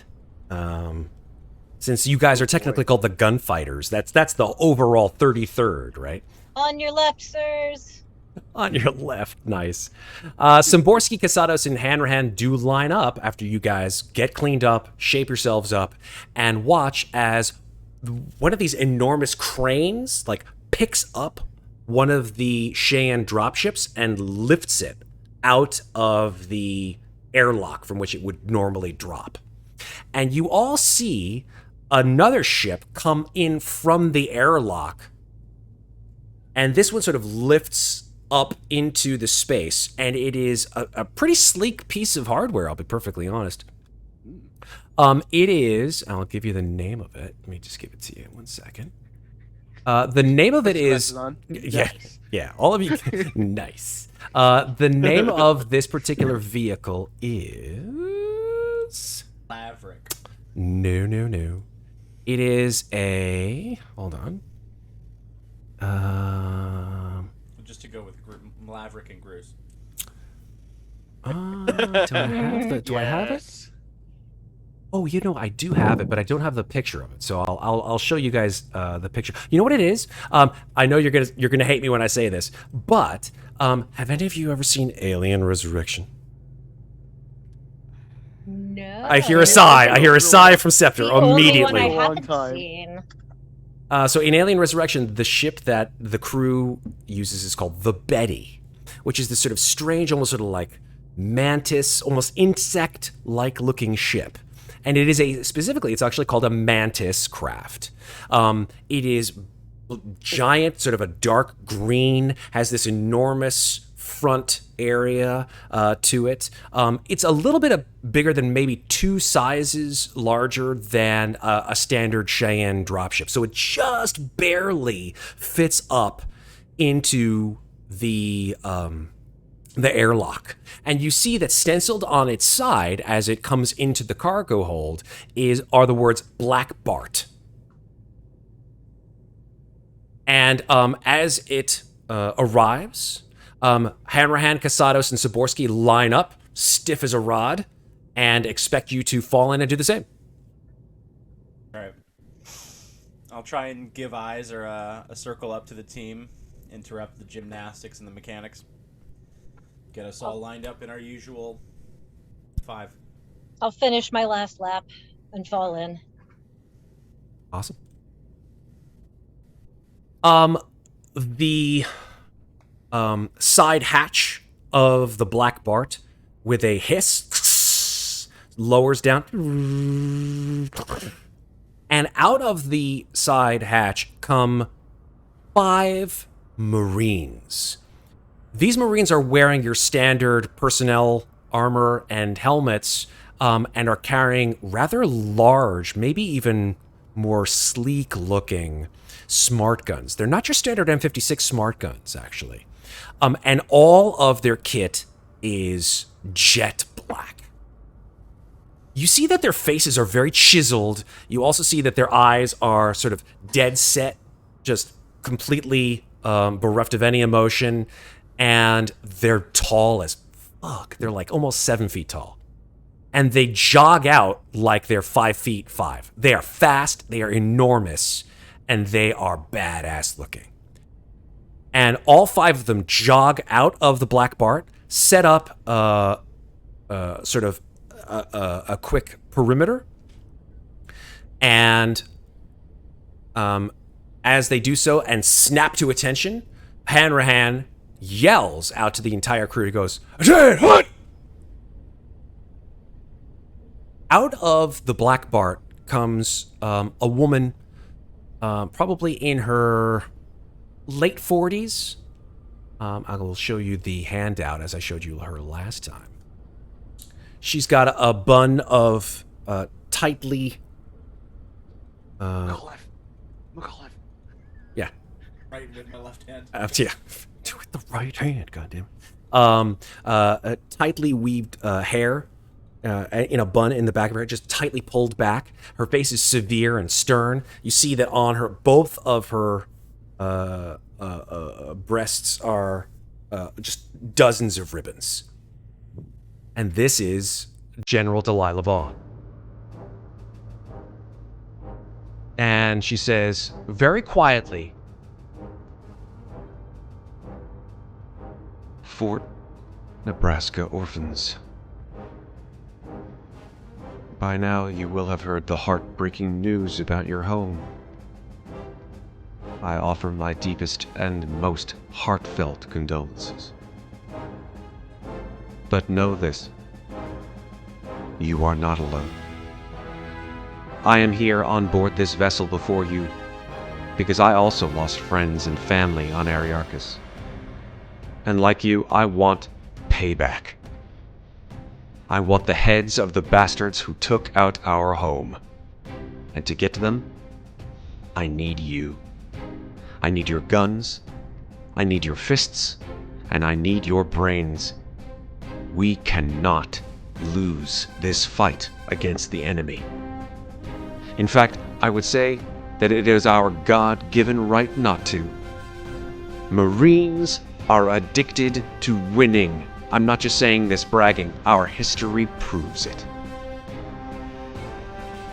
On February 19th, 1945, Marines from the 3rd, 4th, and 5th Marines Divisions began an assault from a small, volcanic island in the Pacific Ocean back on Earth. It proved to be one of the costliest battles of the war, known as World War II. And after 5 days, a Marine platoon raised the flag over Mount Suribachi. Now, when the photos of this action hit the media, it immediately became a symbol of the American fighting spirit and rallied a nation. Like you, these men came from different backgrounds and upbringings. They learned the essence of discipline, esprit de corps, and teamwork. But most importantly, they were instilled with our institutional core values of honor, courage, and commitment. Those warriors past are no different from you. Except they fought their battles and established our legacy, which you now have a duty to uphold. When you are out there, find me evidence that the UPP is responsible for these border bombings. If you see something that doesn't look quite right, bring it home to me. Find me anything we can use to get Secretary Cruz to say yes to kicking Union asses way back over the borderline. I have little else to say but this. Know that life is not fair. But if you take risks and step up when the times are toughest, facing down the bullies, lifting up the downtrodden, and never ever giving up, then the next generation and the generations that follow will live in a galaxy far better than the one we have today. Now, if you'll excuse me, Lieutenant Colonel Hanran and I have matters to discuss. Szymborski grunts, "Squad 10, hut!" General Delilah Vaughn salutes you all, and then moves towards Hanrahan. They both pivot and walk in lockstep through the hangar to the corridor to the bridge. Casados then gently says, "At ease. Squad dismissed." As you all relax, you see that the Marines that General Vaughn brought with her haven't moved an inch from their position, but it's clear that they're not androids. At least not any androids you've seen. Based on description, is there any sort of like observation check to like, would we recognize this? Would we be able to pull this? Yeah, I mean, you know what? That's a good point. This is actually a pretty decent place to do a roll. If you want, MacCauliff, you could do an observation roll or just a wits roll. Up to you. Great. I'll do an observation. Okay, one success, not bad. You recognize these kinds of troopers. You're not quite sure, but they kind of look like rumors that you've heard about these things called AWSs, which stands for Artificial Womb Soldiers. Now, Artificial Womb Soldiers, from what people told you, used to be this like crazy, maybe program or secret project that Wayland Yutani put together with the UA like back in the 2160s. But it was probably discontinued because, I don't know, you heard like some rumors that these guys just went cuckoo for Cocoa Puffs and, you know, they're all psychopaths. But they don't do anything except eat, sleep, breathe, and shit being a soldier. Okay. I am probably going to fall in line with Groose and Masters and fill them in on those details that I know. And to say, we should We should probably watch out, because if it's so bad that they're pulling some of these clone heads out of the dust, or they're making a new batch, well, it didn't work so well for them last time, and last thing we need is someone who can't watch our back with those nice guns. So keep your wits about you both. Hey man, I don't trust any soldier who don't think for himself. I know, and I appreciate that. I just lean over to Master and say, I might not like your guts, but I'd rather them inside you. Thanks. So you want extra armor on the rig, boss, or? Yeah, I think a little bit extra on the nose to protect you, and maybe a little bit extra around the wheels so we don't get stuck if you've got the time. Let me get my wrench. Hang on. I'm not sure how fast she's going to be dropping us out of this pretty boy here. I'll work double time then. I'm over here just Sounds like a checking. plan. Yeah, I'm over here just checking the maintenance on my suppressor rifle, see if it's like still up to top shape. Oh yeah, no, I mean no one has touched your rifle ever except you. Good. I finished touching up the paint on my armor, and I kind of look over at my RPG launcher, and it's like, maybe you too. And I just start painting random shit Nice. on my RPG launcher with my hot pink spray paint. Awesome. I didn't take you for a particular artist. Eh. Figure if they're all layman at me, you can get away faster, eh?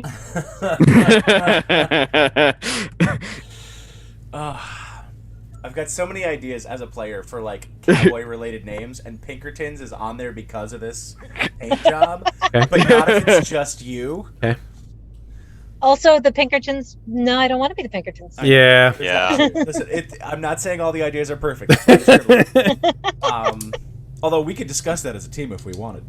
Okay. I may do a little bit more cowboy research first Okay, in terms cool. of like sheriff-related stuff. We could just be the regulators. I was about to suggest the Groose, the Mad, and the Snarky. The Groose, the bad, and the snarky. Oh my god. It's way too The long. Groose, the mad, and the snarky. Yeah, Like 'cause, where your head's at. I like that Ryder one. is gone, man. Current contenders: Mustangs and Colts, of course, for guns, cars, and horses. Derringers, because we're a smaller army but we pack a punch. Tin Spurs and Tin Stars, because it rolls off the tongue pretty easy when you're yelling at Marines. And of course, Brown Coats, because Pat's a nerd. Or regulators, because Young Guns too. I'm just Regulators, saying. that's too. That works. Regulars from Young Guns. All right. Because I'm old. I'm dancing around tombstone working names. I like it. I like it. I like it. Okay. I like it a lot. But regulators, I don't hate. Okay. As long as we're not Deadwood. Yeah, I was gonna say. Yeah. Yeah. Try to stay away from The swear engines is the best in the 30s. swear engines. All right. The Super. And be swearingers. combative. Okay, so after about 45 minutes, you guys are all doing your disparate things. And without any further ado or unnecessary display of military prowess, General Vaughn gets back into her mantis, and then filing in behind her, those 5 black armored soldiers sort of and the side hatch and the mantis slowly Later, boys. Call me. We'll get drinks. and the airlock closes over them. The mantis is gone. Yeah, friendly bunch of assholes. At which point, you hear over the PA, MacCauliff, get your butt in gear. Get your team in here. You recognize this voice as Casados. She's not very good with, shall we say, harsh language. She's a more soft-spoken individual, but, you know, she tells you exactly what she needs to get done. Yeah, just bring him all in. Bring him. Come on. Let's go, Sergeant. All right, Regs, you heard the lady. Let's get ourselves up and at 'em. Let me just clean this up real quick. Hang on. Ragging off all the oil and junk. All right. On the way. As I'm walking towards the briefing room, I kind of give myself a sniff, and I'm like, oh, God, I should have taken a shower. I smell like Ryder. I just took a shower. Well, this is an interesting turn of events. No smell. Up is down, left is right. Summers Master smells like Ryder. Who knows what today's gonna bring? Hey, maybe by the end of this day he'll let me give him a haircut. What? I didn't. Was it supposed to be more than just rinsing? A whole new turn to 33rd Gunfighter Pride. Szymborski sees the five of you chattering as you enter, doing your little shit, and he's like, all right, enough of that. Stow that shit. Have a seat. Just keeping our morale up, sir. Yeah. Keep it. Keep it on your own terms. All right, they're all here, Lieutenant. Lieutenant Casados looks at the five of you and says, afternoon, Marines. Hope you all enjoyed that little guest speaker that we just had. We've received our marching orders as to where the Tambatam is going next.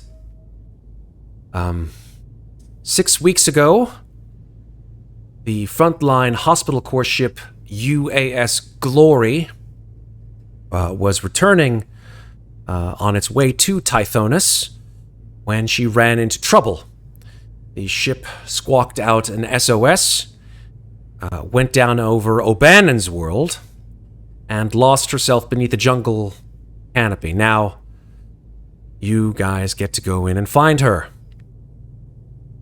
I don't know how much you all know about O'Bannon's world, but if you don't know anything, I'll let you know one thing, that it's pretty much all jungle. Yeah, the trees there are a Szymborski, they're a bitch. Lieutenant says they're a fucking bitch. They're a pain in the ass. Mother can't visually confirm the location of the crashed ship, and this fucking moon's magnetic poles make her orbital sensors all but useless. I make a note for on the PDAT to get 5 machetes as well. Okay. So that we can cut through some of that. I got a combat knife.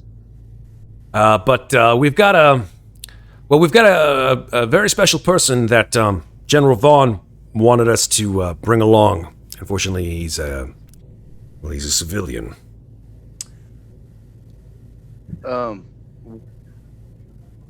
I question why we're bringing a civilian on this operation. That'll come out. Hold your questions, Groose. Mr. Gannon, and he yells down the corridor, and you hear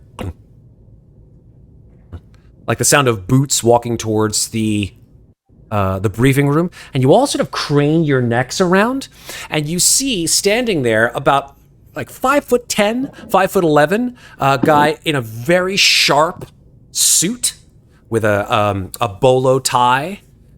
His hair is slicked back. He's got like chiseled cheekbones, very good look to his face, and he's wearing amazing looking boots. They're combat boots, and they are sort of stenciled on the side with a Nike swoosh. And he says, yes, right here.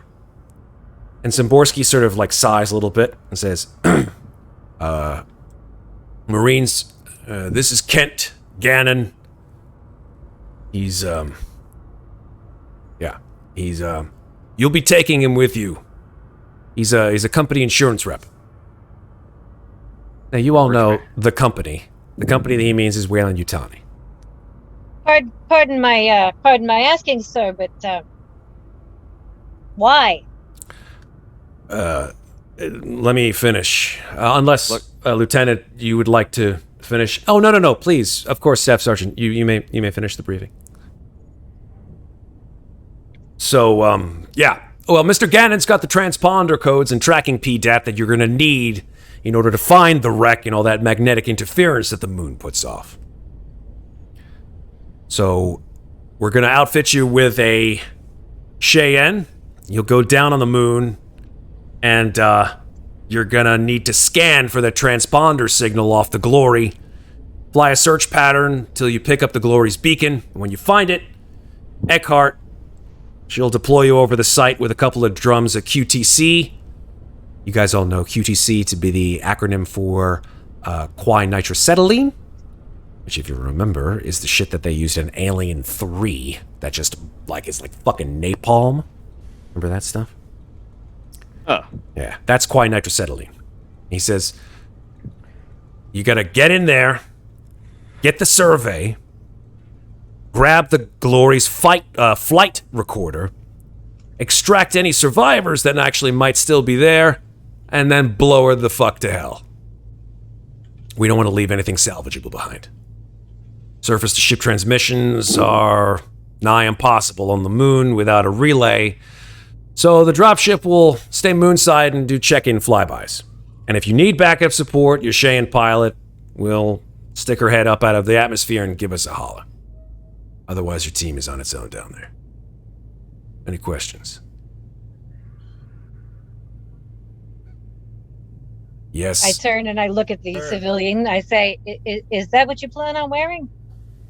Gannon looks over at you, Masters, and says, what, the boots? I got them specifically for the jungle planet. I mean, what? Did they not? He looks down. Oh, no, you're going to blend right in with the jungle foliage. It's perfect. Are you sure? And I just rub my head and look down at the floor. Are you sure? Took out insurance on that suit. Are you sure you're not a rich man's boy? I'm not sure if that, Ryder, that is no way to speak to an educated man who is clearly not intelligent enough to be a Marine. You respect this gentleman.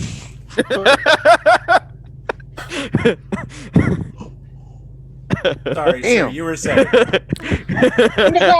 doing that thing where I'm just like, I'm pretending I have a headache so no one's thinking about that. So, are we are on our way to O'Bannon's world now, are we not, Lieutenant? Casados looks over again and says, yes, it's about a 2-day trip. There's no need for hypersleep. You're gonna need a booster seat.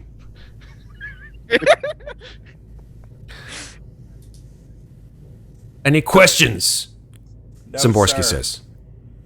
Nope. Groose, Summers, Masters, last chance. No, sir. No questions, sir. Get in, find the ship, get the stuff, get the people, blow it up, adios. Sounds pretty cut and dry to me. Fantastic. Just another day in the office. Just another day in the Corps. You're dismissed. And Kent Gannon sort of stands up and sort of does like a weak, like one of these kind of things to you. Like as you guys all pass by him, he's like, hey, how are you doing? White by without even acknowledging him. Nice to meet you.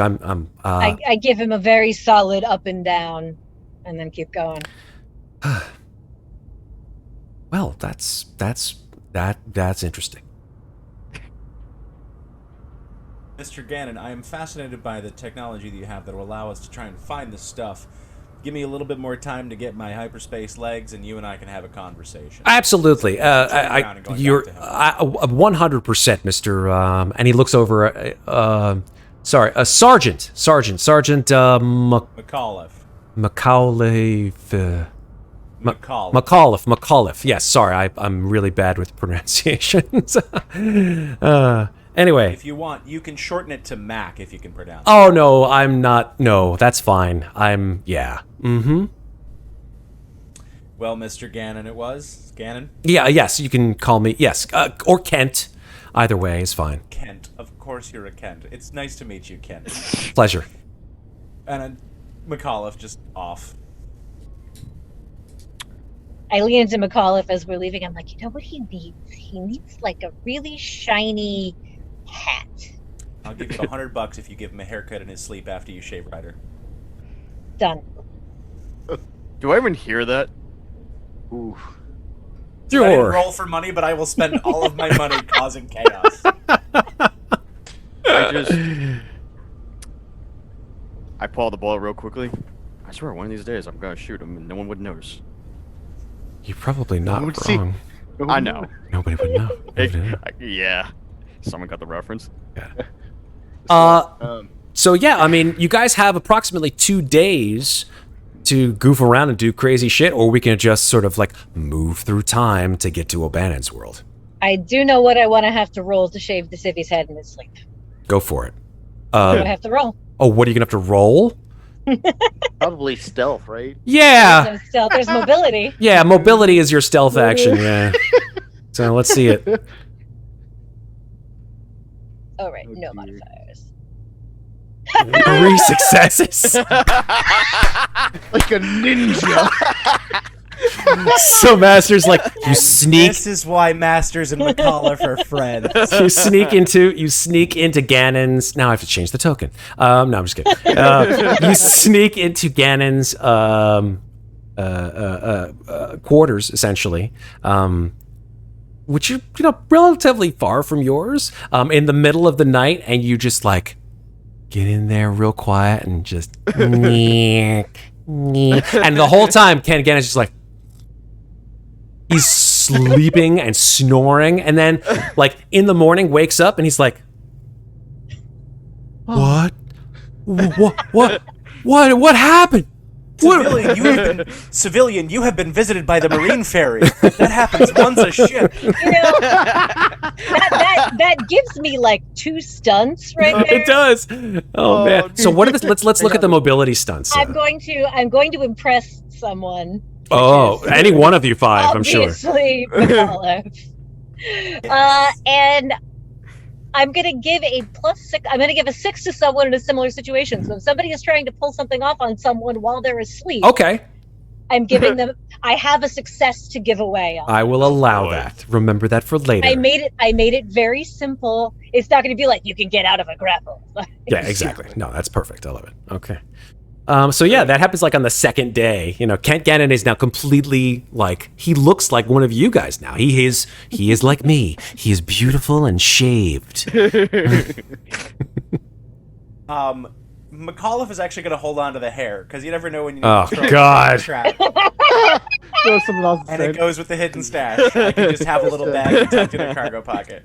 Oh, this is amazing. Trust you guys to turn an alien RPG game into a what the fuck kind of scenario.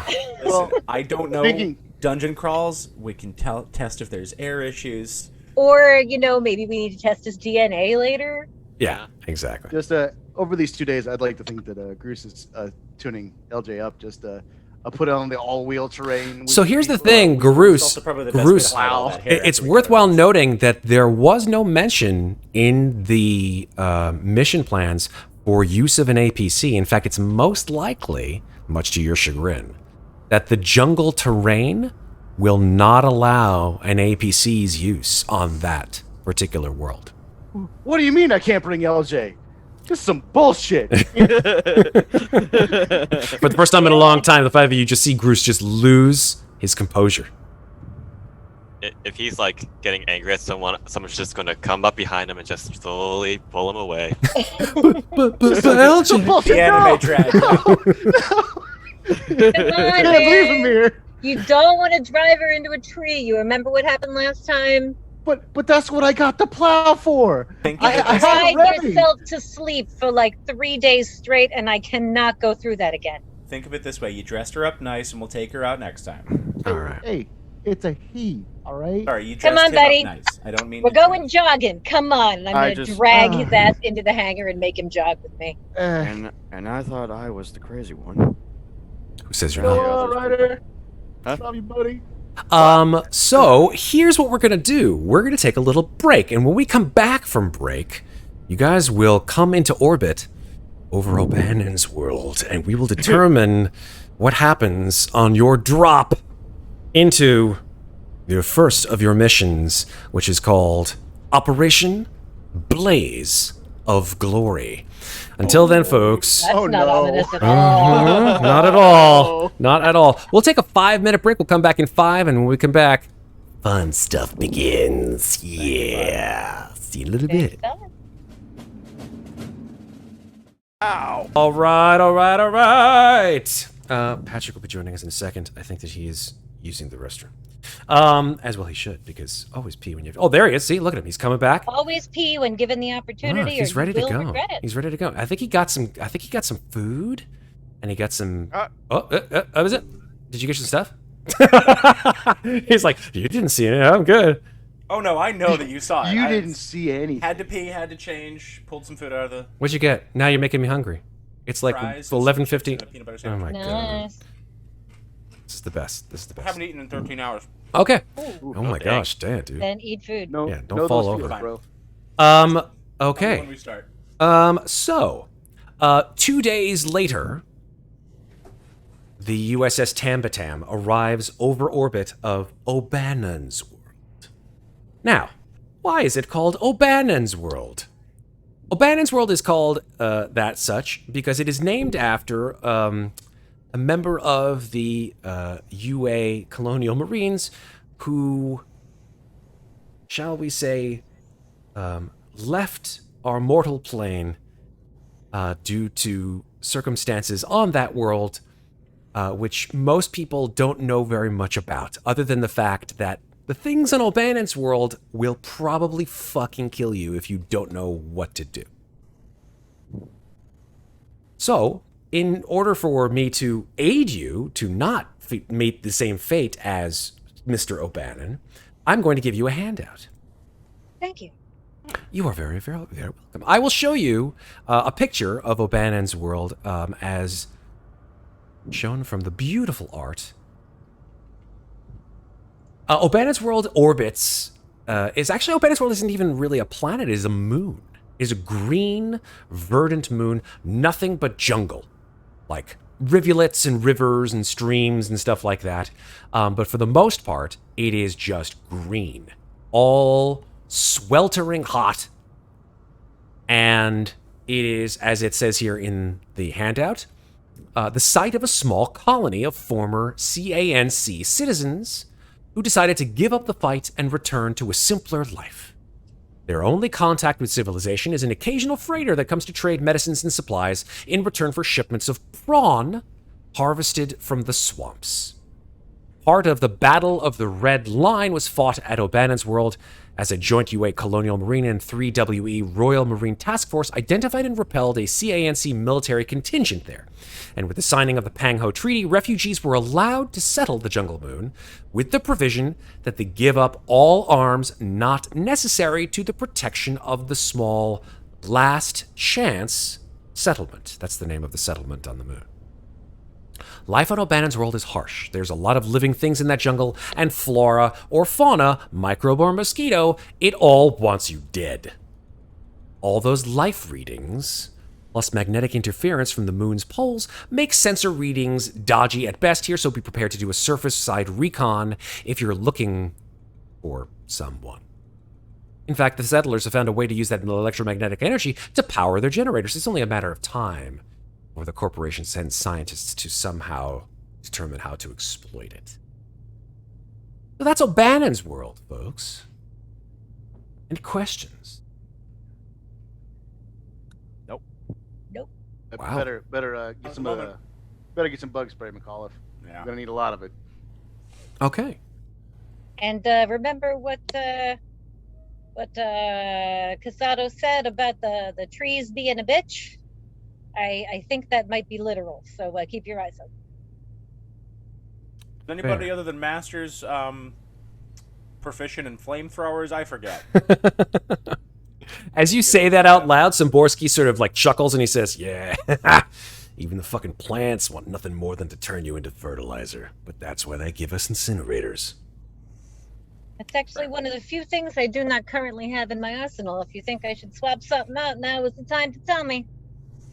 I would love to requisition some incinerators. Huh? So let me talk to you about the incinerator. First of all, they're not light. They're heavy MFR guns, right? These weapons are. Where are they? Here we go. M240 incinerator unit, also known as flamers. They're actually not too heavy. They are weight 1. It's less than my RPG. That is true. So if you don't have a problem with encumbrance, go ahead and add an incinerator unit, an M240 incinerator unit, not only to your items within your inventory, but add it to, if you don't have more than 6 weapons, I do have 6, so I'm figuring out what I want to leave behind. you can leave behind what you want to leave behind. Let me know so that I can a lot of fucking guns. change it. As you can see, if you want to change out the incinerator has no bonus, but it has a damage of 2 when it hits. Medium range, right? So it's not a long range weapon. And it has a fire intensity of 8. All right. I am going to swap out, because I have both a regular pulse rifle and a pulse rifle / grenade launcher. Oh, sorry, apologies. The grenade launcher is, from a weapons perspective, just the secondary grenade, like over and under grenade launchers that are on each pulse rifle. So that's not technical. That's interesting, because I'm going to go to my real voice for a second. My M418 pulse rifle by itself. Mm-hmm. Oh, so that's just 2 different attacks on the same Exactly. weapon that's on here. Oh, okay. Mm-hmm. So Each pulse rifle has, the standard, that kind of shot, and then boom for the grenade launcher. All right, I will get rid of the grenade launcher for the time being. The grenade launcher is part of parcel of the rifle. That's the problem. You can't take it off? You cannot take it off. Ah, so it's either the stun baton, the RPG. It's not the RPG launcher. It's stun baton, knife, or pistol. I'll get rid of the stun baton for the time being. I'll just leave that in my inventory. Roger that. Okay, so take that stun baton. You'll leave it behind, and pop in there an M240 incinerator. No bonus, damage 2. Anyone else want to make any loadout changes? And what is the range on that? It is medium range. Medium range. Mm-hmm. Cool. I'll strap one on my back too. Okay. You have enough room weapons-wise and inventory-wise as well, Summers? Yeah, I'm currently at 4 encumbrance out of Beautiful. 8. Fantastic. All right, so I'm that'll just make going it to up make to like 5. a note in my regular notes of inventory left on ship. Thank you. And I'll just note that my stun baton is in there. Thank you very much. Groose, I saw your hand raised. Oh, I didn't have my mic down. I'm sorry. Ah, okay. Yeah, I'll definitely take one too. Okay, pop it on there and add it to your weapons. You guys are skilled enough to know how to do that on your own character sheet, so I'm not going to babysit you. Yes, sir. It is done. You got to do the awesome sound effects thing, though. You can't do that. I will do the sound effects another time. Okay. Or maybe I'll grab the sound effect from another character sheet and throw it on there when you're not looking. Okay. The heavier encumbrance. So yeah, I think it's a smart call. Super. Okay. So you guys are all getting ready to load out. Anything before we start? All right. Here comes the pain, folks. Oh boy. Okay. So, the camera focuses in on the Tambatam, which shark-like sort of starts to encircle the world known as O'Bannon's world. It comes at the viewer sort of front on, backlit by this glowing orange ball of gas that the O'Bannon's world revolves around. And the clouds hovering in the upper atmosphere are a mixed shade of aquamarine and gray, filled to the brim with nascent moisture and condensed liquid. The Chiron reads O'Bannon's world, terrestrial moon, orbiting NN 4374b. Terrain, jungle, swamps, rivers. Climate, breathable atmosphere, hot, humid. Mean temperature, 40 degrees Celsius. That's like 95 degrees Fahrenheit. Population, 111 colonists. Last chance settlement. And then, as swiftly as it comes into frame, we see the Tambatam start to orbit the planet. Inside the ship, troopers are suiting up for the drop. Strapping on bulky combat armor. Interlocking plates like football padding. Taping your wrists. Drawing on segmented boots. The sole cleats clack like hooves on the deck plates. Lockers slam. Web belts, packs, harnesses, helmets, comm sets. Your fingers move methodically over the fastenings. It has its own rhythm. Click, click, click, click. Like the rhythm of drums or a heartbeat. And above it all, one hard-ass voice speaks. All right, sweethearts. We're a team, and there is nothing to worry about. We are coming here, and we're gonna conquer, and we're gonna take some. Is that understood? Sir, Yes, sir. That's what we're gonna do, sweethearts. We are gonna go, and we are gonna get some. All right, people, on the ready line. Are you mean? Yeah. Yes, sir. Are you mean? Yes, sir. Yes, sir. What are you? We are Marines. Sir. What are you? Get on the ready line, Marines! Get sound to die! You all start to hoof it out to the hangar.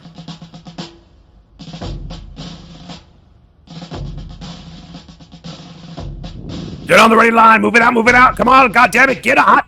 1, 2, get out, move it, get up, come on, get up, let's go! Ah, absolutely badasses, let's pack them in! You guys see that the Cheyenne dropship has rotated itself into an area just above the airlock. And you see that there is, of course, Mr. Gannon standing there waiting for you. The pilot, Eckhart, turns to her crew chief and mutters, approximately 1 minute to drop. Get yourself locked and stowed, Marines. We're gonna get down here, and we're gonna come in hot, so please buckle yourself in. Fly the friendly skies. Yo, Civvy, get your ass on the ship or we'll leave without you. Gannon jogs in. He's like, okay. Oh, this is exciting. I like this. Buckle yourself in. And like this like metallic chassis harness locks in place. The buckle on the bot. Okay. Fuck's You sake, hear I'm gonna unstrap myself. You hear from the front, forward, Eckhart says, strap his ass in. stand by 30 seconds. Strapping him in as quickly as I can and just don't fucking talk. And then I go back to my seat. Stand by 10 seconds. Initiate release sequencer on my mark. Eckhart, that reminds me. 5, I believe I'm supposed to take you 4, out for drinks if you need a little bit later. 3. Oh, Gannon God. says, what? And then mark. Because if I wanted to strap And him into a then car, your you'd stomach have to- whoosh up through your throat as you rocket down into the atmosphere. And Eckhart's like, yeah! I mean, we're on pipe 5x5. Big smile on Summer's face. Oh, shut the fuck up. This is fun. Why do you think I ride back here? It's the bounciest. I want all of you to make stamina rolls, please. Where?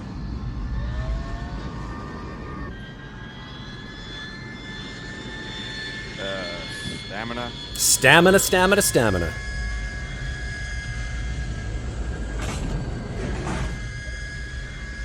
All of you, amazing. Marines, that's what you're all about, right? What about our civilians? It's like another day on the farm. Let's do Gannon. Here we go. Oh, God, he's got awful stamina. Oh no. Here we go. Yep, no.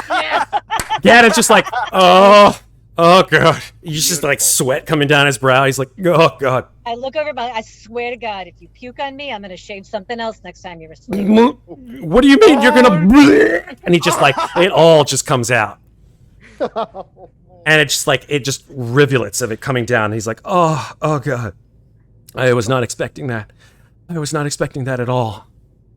Oh, shit, I'm glad I didn't bring LJ. Because you barfing that, I would have killed you. As the dropship enters the upper atmosphere, you all sort of feel the ship moving left and right, and you hit turbulence, like all of you. In fact, I think we should all do the sort of Star Trek thing and just go like... Except with my 2, I'm gonna almost definitely impress Eckhart while I'm subway riding in the little doorway My between God. flirting with her and all my Marines locked in. Eckhart's in the front, right next to her crew chief, and she's just like, what are you doing, MacCauliff? Sit down, dude. Just the whole time that happened, Groose A was just like, 509er. This is nice. This is nothing. Try riding the N train out to Coney Island. That's a rough ride. The hell is Coney Island? I look over at the Groose. Groose is just sitting there. His shades are. He might be asleep. You're not quite sure. He hasn't moved. He's just sitting there with his shades on, just like. I wave a hand in front of his face. I look over at the puke-covered man next to me. I'm just like, this is why I am never having children. And I get up and I move to a different seat. Okay. Okay. And as you come through the atmosphere and as the ship hits turbulence, you all start to hear noises coming from inside the cockpit as Eckhart goes, ah, damn, ow, jeez. And you hear like the crackle of like static, and she's like, God damn, ow, fuck, God damn magnetic interference. And then slowly the Cheyenne hits the lower atmosphere and slowly begins to sort of coast. And you see that the clouds have parted now, and below you is just nothing but green, verdant jungle. Occasionally you pass over a sort of small river. It's actually quite beautiful in a crazy kind of way, although you don't see any settlements at all. And Gannon sort of cleans himself off. He's like, oh, God. All right, well. Pilot. And you just see Eckhart just like turn over her shoulder, and she's like, yes. Are we through the chop, as you call it? I need to start scanning. Yeah, we're through it. That's fine. Go for it. 509. Bank left. And the ship begins to sort of make a slow circle over the air. Gannon sort of brings forth from his inner suit jacket a small rectangular device with a screen to it. You recognize this as a PDAT. It's basically a data terminal. And he is sort of brings it out, punches in a couple of numbers on the PDAT, looks at it, looks up, looks out the front cockpit. No. This won't do it all. Pilot, I believe it's further to the east. I'm not sure. Can you move us over to the east? I'm not getting anything on my PDAT here. What seems to be the trouble? I'm scanning, soldier. I'm scanning for the glory. I'm sorry. Oh, I'm sorry. No, back the way you were going. Back the way you were going, to the west. Immediately, Eckhart's just like, God, this fucking idiot. Jeez. Think your machine's busted there, chum. No. I've got her. Yes. Definitely. And he sort of stands up. I have to take this off. Can I remove this safety harness? I need to just guide you. Kent, I encourage you to say please while the pilot is flying the heavy machine. I'm sorry. I apologize. Pilot, may I please remove this safety harness? I need to tell you where the glory is. Eckhart's like, you take that off, you're gonna fall on your ass. It's fine. I'll be fine. And you hear. And Mobility slipping check. in a puddle of puke in 3, 2. One. Here we go. Mobility check. Oof, not good, but here we go. It's a beautiful thing. Man, this guy. Slams on his butt. He's like, ow. I'll be all right. And like, yeah, all 5 of you just laugh. This is the biggest joke you have ever known. Mac, take that thing from him and just do his job. No. Excuse me. Do not touch. This is Wayland Yutani property. I'm sorry. This costs quite a lot of. There's a significant dollar value to this. I'm sorry. I apologize, but this is yes. And he just grabs it off the floor, sort of like makes sure it's okay. There's no crack in the screen, and he sort of walks slowly up to the front. Yes, because you're taking such good care of it yourself, Zach. Hey, Summers. Yeah. What's Hey, up? How long do you think this guy's gonna last? 3. Hours and minutes. I don't know. I give it 2. Stand by my statement. 20 credits on, $20 on 3 hours. Deal's a deal. From the front, you hear Kent Gannon say, "Okay, I think we've got it. I think we've got it. Yes. Just keep doing low-level flyovers until I can triangulate the. Yes, just relatively close. I don't know. Maybe 100 meters. There's no one out there. I mean, it's fine." Eckhart's like, "How do you know there's no one out there?" I don't know. I'm just assuming. Listen, let me tell you something. Ow, ow, ow. What is that? No. And then all of a sudden, all of you hear the sound of a jet engine. That sounds like someone. Oh shit. All right, Ken, sit your ass back down. Whoa, whoa, what was that? And then another one. This one coming even closer. What was that? And then you hear the sound of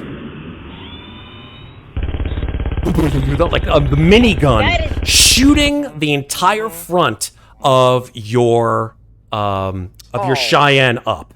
You watch as enormous holes pierce the front canopy of the Cheyenne and just sprays of red like everywhere. You hear Gannon scream and he hits the deck. You hear nothing from Eckhart or the crew chief.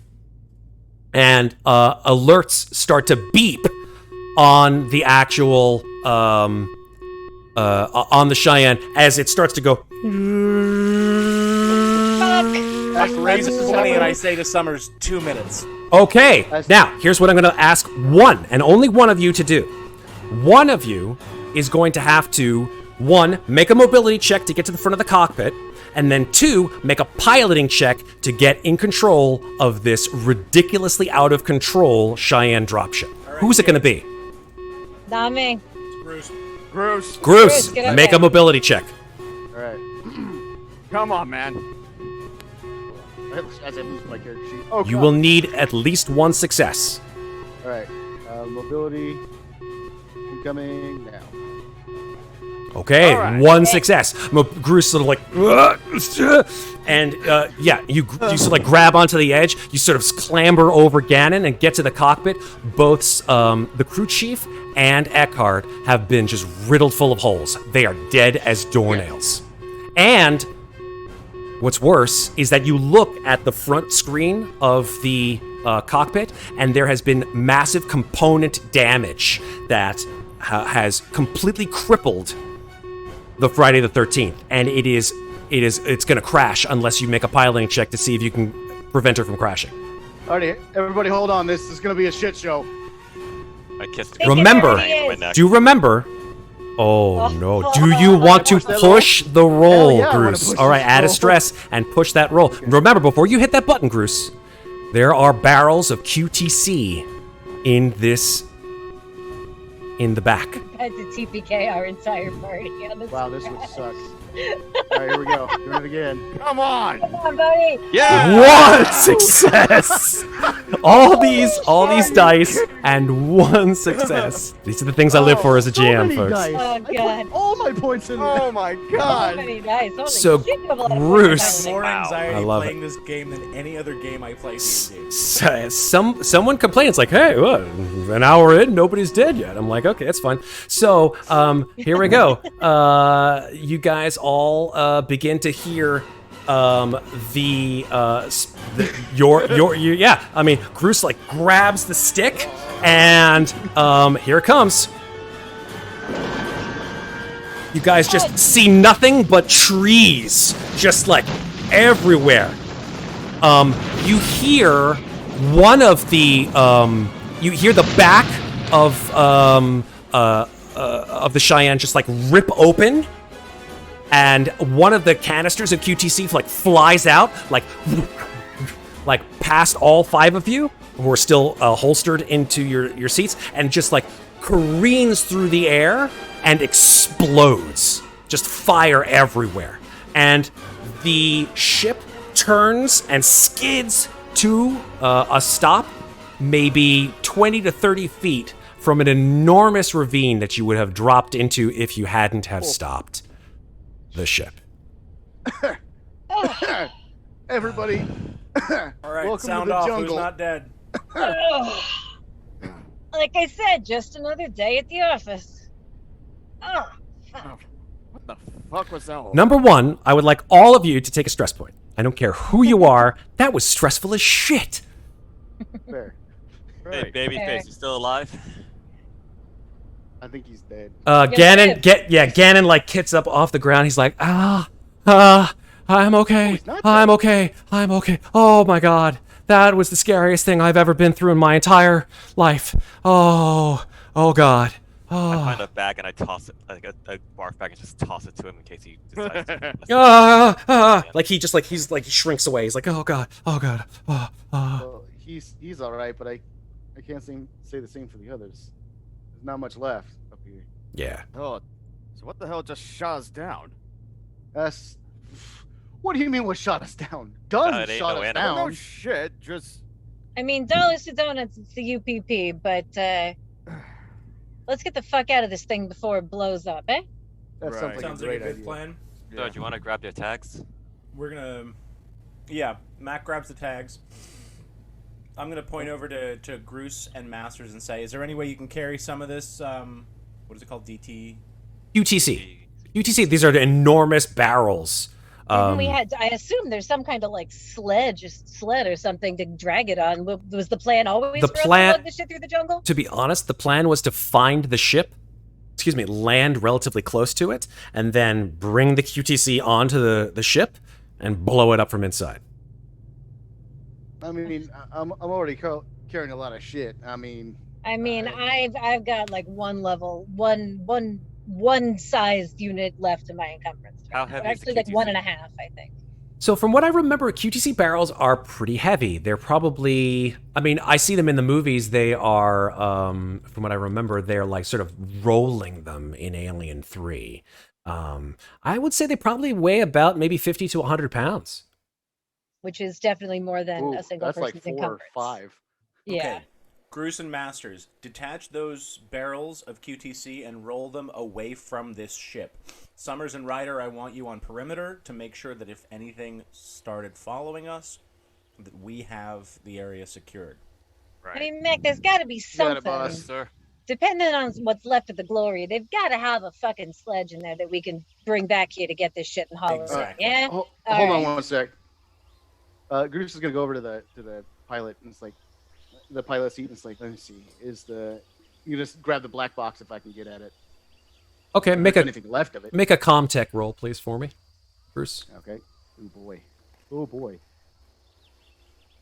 Nope. Oh no, it did. One success with that extra stress. Yep. Yeah, you're able to pull it out.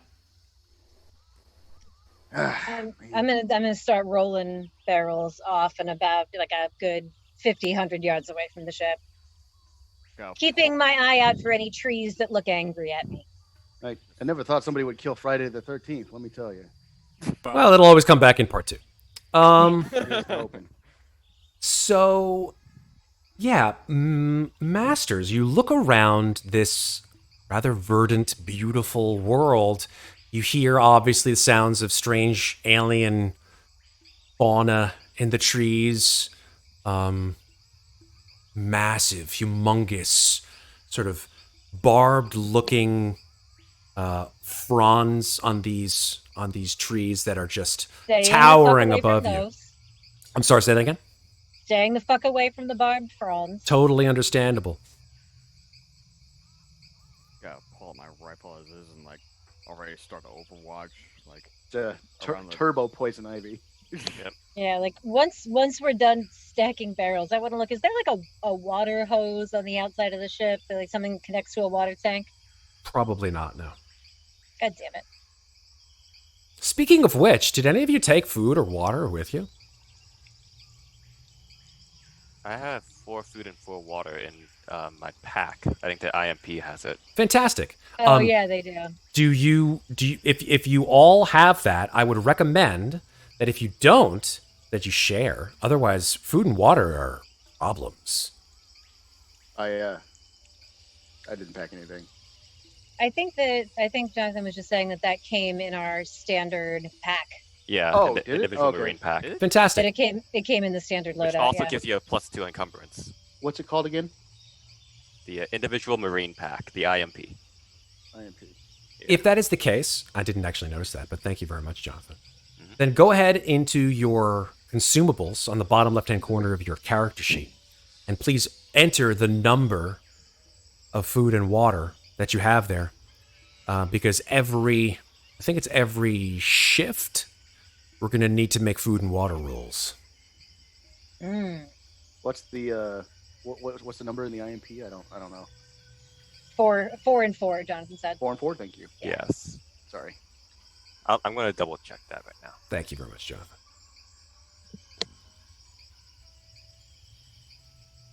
That kind of stuff. Okay. So, the interesting thing about the jungle, you probably wouldn't notice this if your ship hadn't just basically carved out an enormous amount of trees. Oh no, the IMP allows you to carry 2 more regular-sized items than normal without becoming over-encumbered.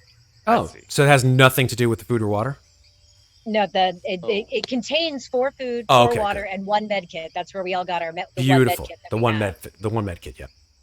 And it gives you an extra 2 to your encumbrance. That's good to know. Cool. Very nice. All right.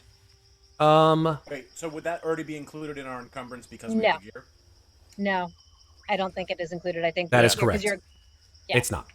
Because your encumbrance is just twice your strength, so you actually have twice your strength plus 2 from the pack. So, as I was saying, you would not have noticed this if you hadn't have carved out an enormous amount of trees with your ship's complete lovely landing. But the jungle canopy, as you can see it from here, seems to be so dense that if you were to walk into the jungle itself, it would probably block most of the sunlight. Just by the fact that it just is so tightly packed together. Yeah, good thing we have shoulder lamps. Hey, MacCauliff, dumb question. You think you could raise home base on the radio in there? Or I'm not sure if it's in good shape, but maybe you want to take a look, see if you can. I'm I'll pretty take a sure look. they told us that that's a no-go altogether. She was going to have to fly back up out of the magnetic interference to call for backup. We're pretty much fucked right now. Better to try. I just want to show you guys the, let me see if I can find the map that would probably show you, like, where you guys are. Here, I will bring you guys to the map of where your, ship has landed. Right Oh, about here. Jesus. Ooh. There you go, folks. All that green. All that Like I green. said before, welcome to the jungle. We're here. We got fun and games. Mm-hmm. That's something. These trees are huge. They're like 40 meters tall. Oh no. Could I make a comm check to see if there's any way to radio up? You can, but I think it really wouldn't matter because you know that magnetic interference from the poles makes it impossible for you to get in touch with the Tambatam from where you are. And the one ship that you would have had to boost your signal back up to the Tambatam, well, it's kind of fucked. Oh, yeah. So not only do we need to now find the glory, find the survivors, find the flight recorder, and blow it up, we also got to find a new ride off this rock. So bonus, we know there are other ships here. We just got to find one. That's also a good point. Would there have been dropships on the glory? Would a med ship have dropships? Actually, no. A medical frigate like that would not have dropships because it's not a UA. It's not a UA ship itself. Okay. Now, Gannon, who hears this, he sort of like pulls himself together and he's like, okay, listen, hear me out. Now, the only way you're going to be able to get back, and me included, of course, in one piece, is to get to the glory, maybe on the glory, use its systems to uplink to the frigate, because there's a very, very strong possibility that the glory itself will be able to pass through the magnetic interference, and maybe call for the other dropship to come down and rescue us.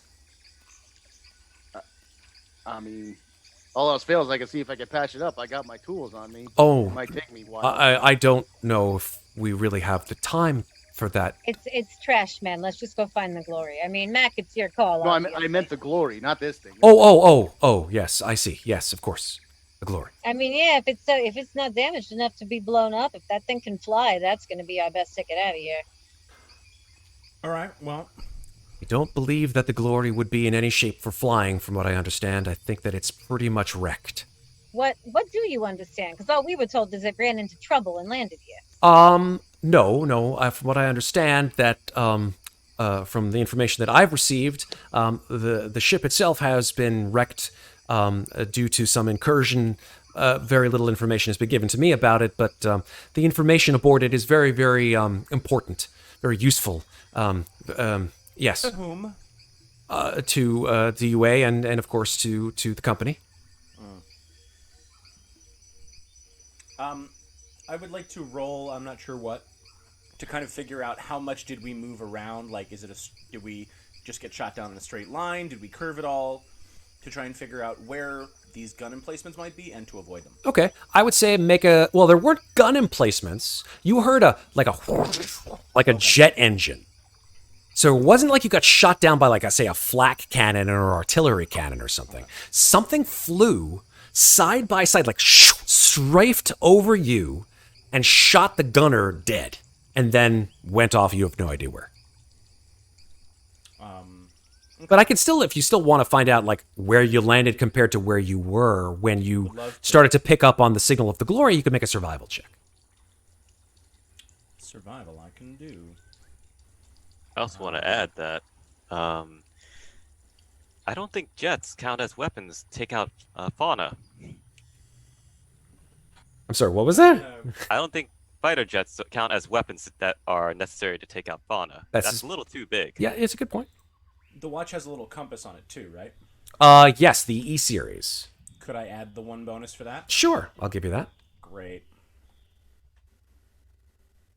Bada bing. I'll take it. Fantastic. You're one on your stress. Yeah, you find that most likely you haven't. I'm going to go ahead and say that you haven't really. You haven't really detoured too far away from where you were when Ganon first saw the potential to triangulate the source of the glory. Well, you guys were maybe 100 meters over the canopy, so maybe half a mile off course. Okay. North or south? West. Okay. Yeah.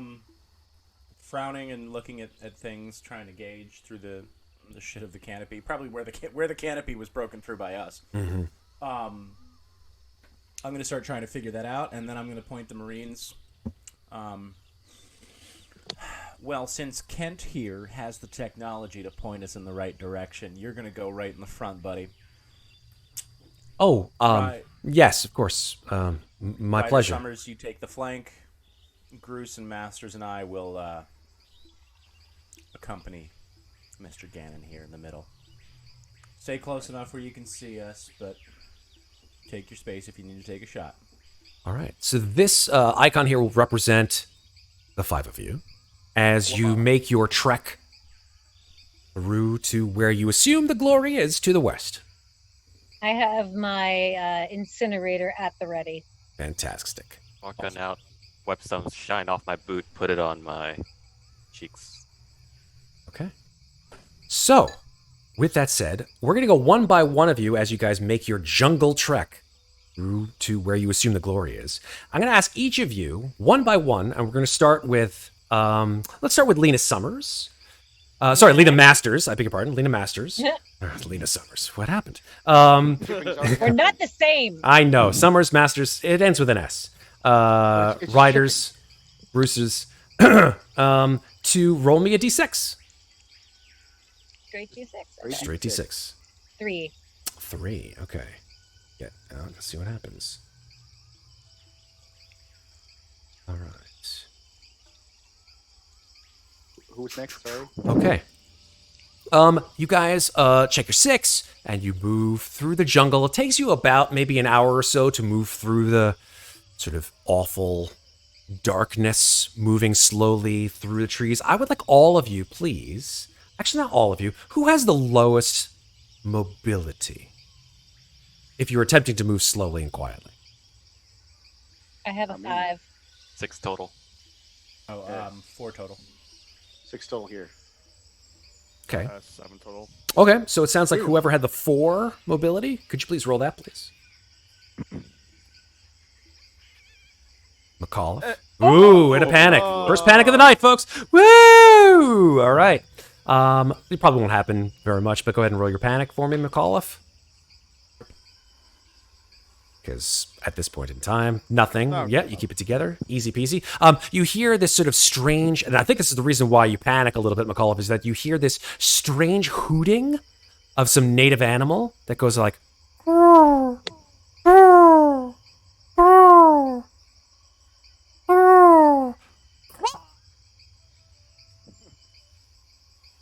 And then there is no more hooting.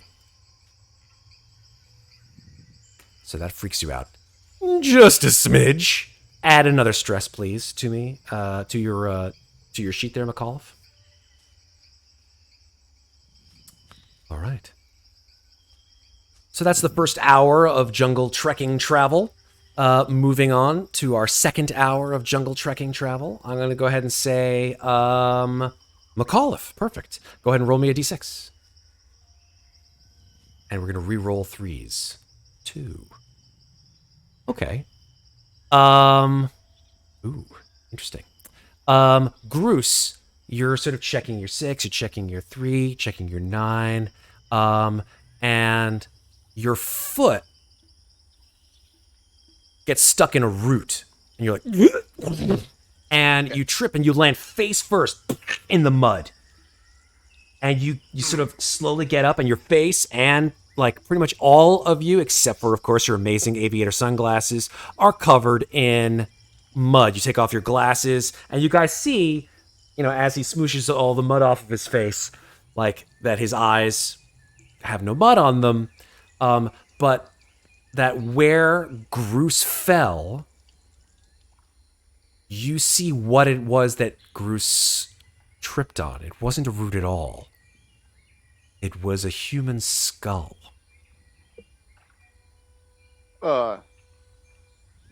That's not good. And, Groose, where your foot caught was a hole in that skull. Right That's a big hole. here. Take a point of stress, please, Bruce. Okay. Chill out, man. We know there was a war fight here. Of course there's skulls laying around. Come on. You've seen worse than that. It's true, but damn. The way out here? There's nothing out here, though. Nothing ain't nothing. Okay. What kind of idiot gets this far from the settlement? MacCauliff's gonna walk over to the skull, pick it up, and take a look at it, and try and see what kind of hole came out of it. Like is the hole inside, outside? How is it? The hole goes right through the front and right out the back. Oh, both sides. So probably bullet hole. Too big to be a bullet hole. Bullet hole's that big. This is like that big. Jeez. The whole, all the bone is just caved in the front and out the back.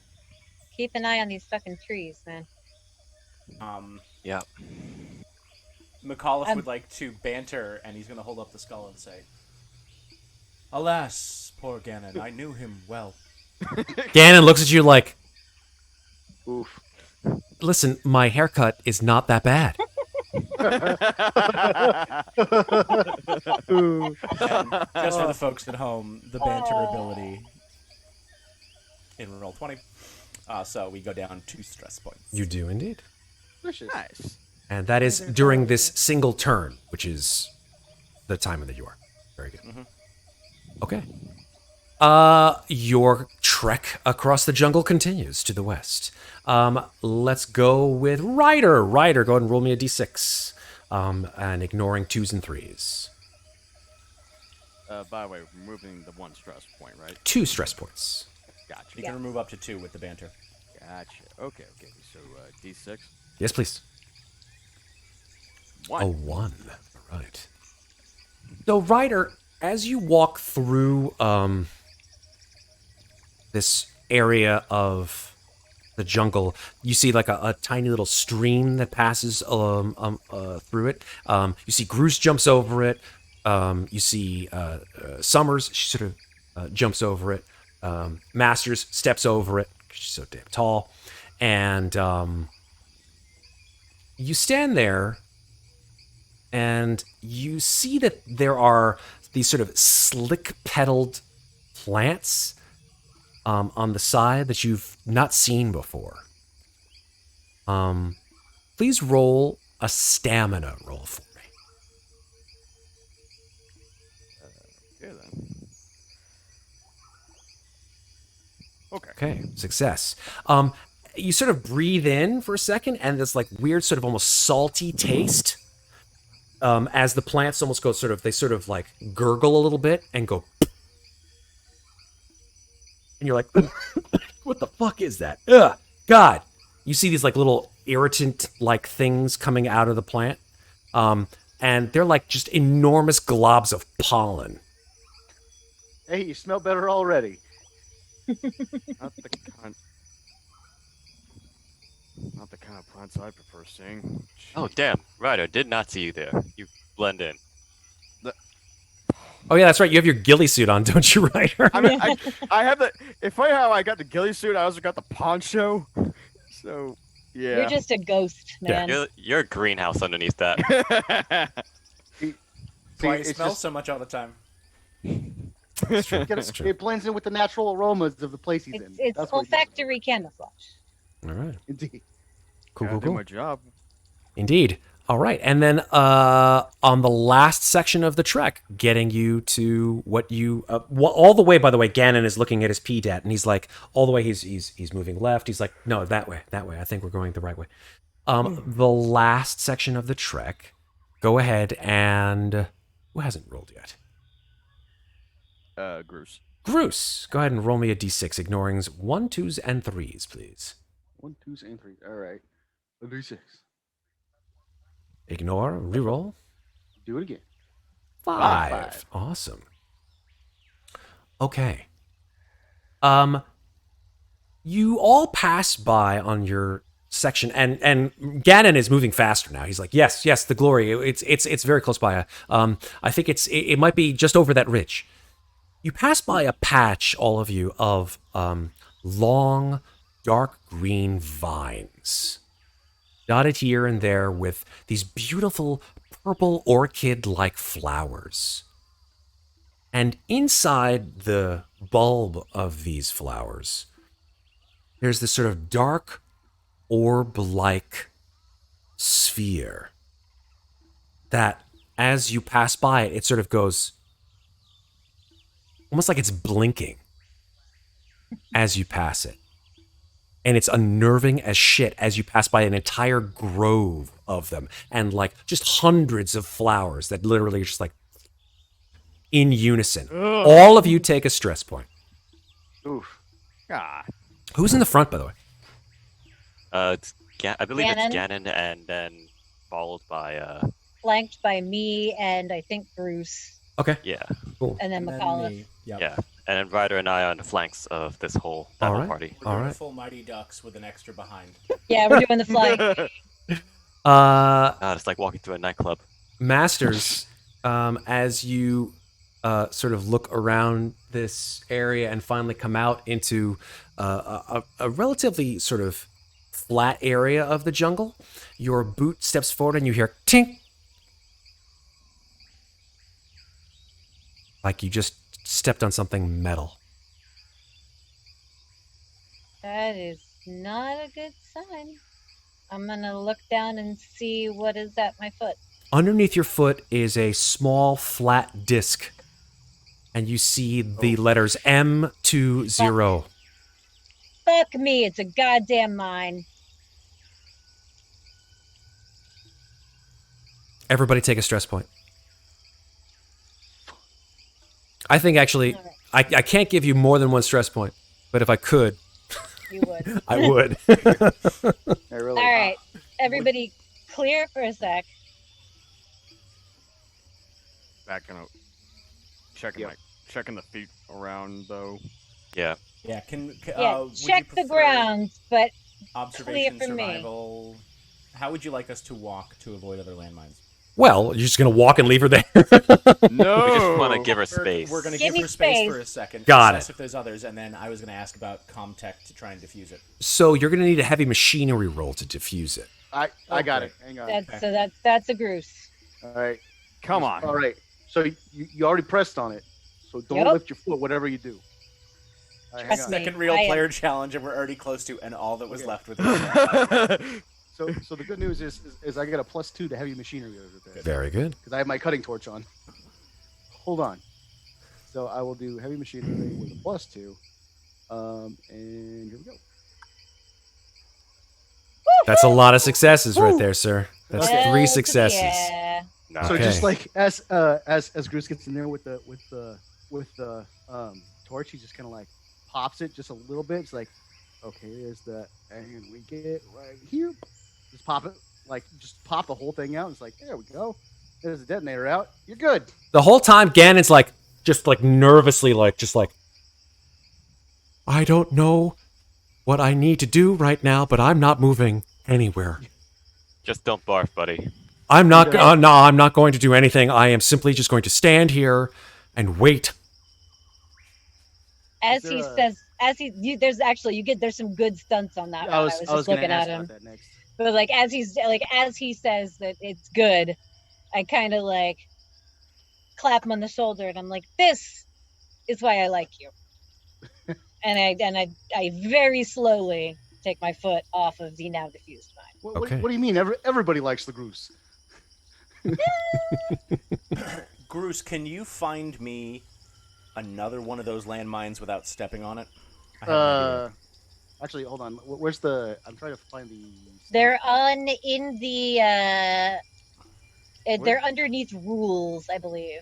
Tables and rules. Yeah, Right, tables and rules. It's Scroll down and it's called stunts. Stunts. Yeah. Okay, cool. Yeah, All right. there's good ones on there. Where am I? I could just put it in the chat if you want. How about Oh that? no, I got it. I Okay, I found it. I got it. Also, if we're gonna be looking, let me. You said you don't want to step on it. So I'll straight up tell you the idea. If I've got the skull with a hole in it and we find a good landmine, we could use it as bait to have them come and see what they blew up and maybe find out a little bit more about what we're dealing with undercover from not actually engaging them directly in combat unless we want to shoot them. All right. Well, in case things go awry, I'm gonna save one of these rolls to disarm mine, so I don't have to roll it. I'll save one of those. Yeah, for you that. don't need to roll again. I think that's just permanently. You don't need to roll again for this exact situation. Yeah. I think Once. so. Once. Once. It doesn't say once. It just says you don't need to roll again for this exact situation. Yeah, I'm not going to say that that's forever. Okay. That would be I a would little say- too OP. I would say specifically for stepping on mines on this planet. I would say it's like almost like an automatic success. Okay. Well, Once. because there already is a +1 to. Oh, I guess it's a +1. That's a bonus So die. I will. automatic. I will take to a later related roll. Okay. So I'll do one for I don't need to roll again, and then I'll take a +1 for after that. Beautiful. Actually, could I just take two? Could I just take two? Don't need to roll. again? Absolutely, yeah. Do 2 There you automatic successes, essentially. That's perfect. Okay, cool. Great. Is there a particular role that will have to have us check to see if there are any more landmines? Yeah, that would be observation. And I would like actually in this case I would like, just because observation is always done by those who have the least skill in it. If you're looking for something, same thing for mobility, the one with the least skill in it. Actually, is it the highest skill or the lowest skill? It's the lowest. It I is the remember. lowest skill. it's Yeah, lowest in this game. yeah. If you're hiding for something, you do. Yeah. Yeah. Hiding okay. is the lowest. Yeah. All right. So go for it. Give me an observation. Who has the lowest observation? I got a 3.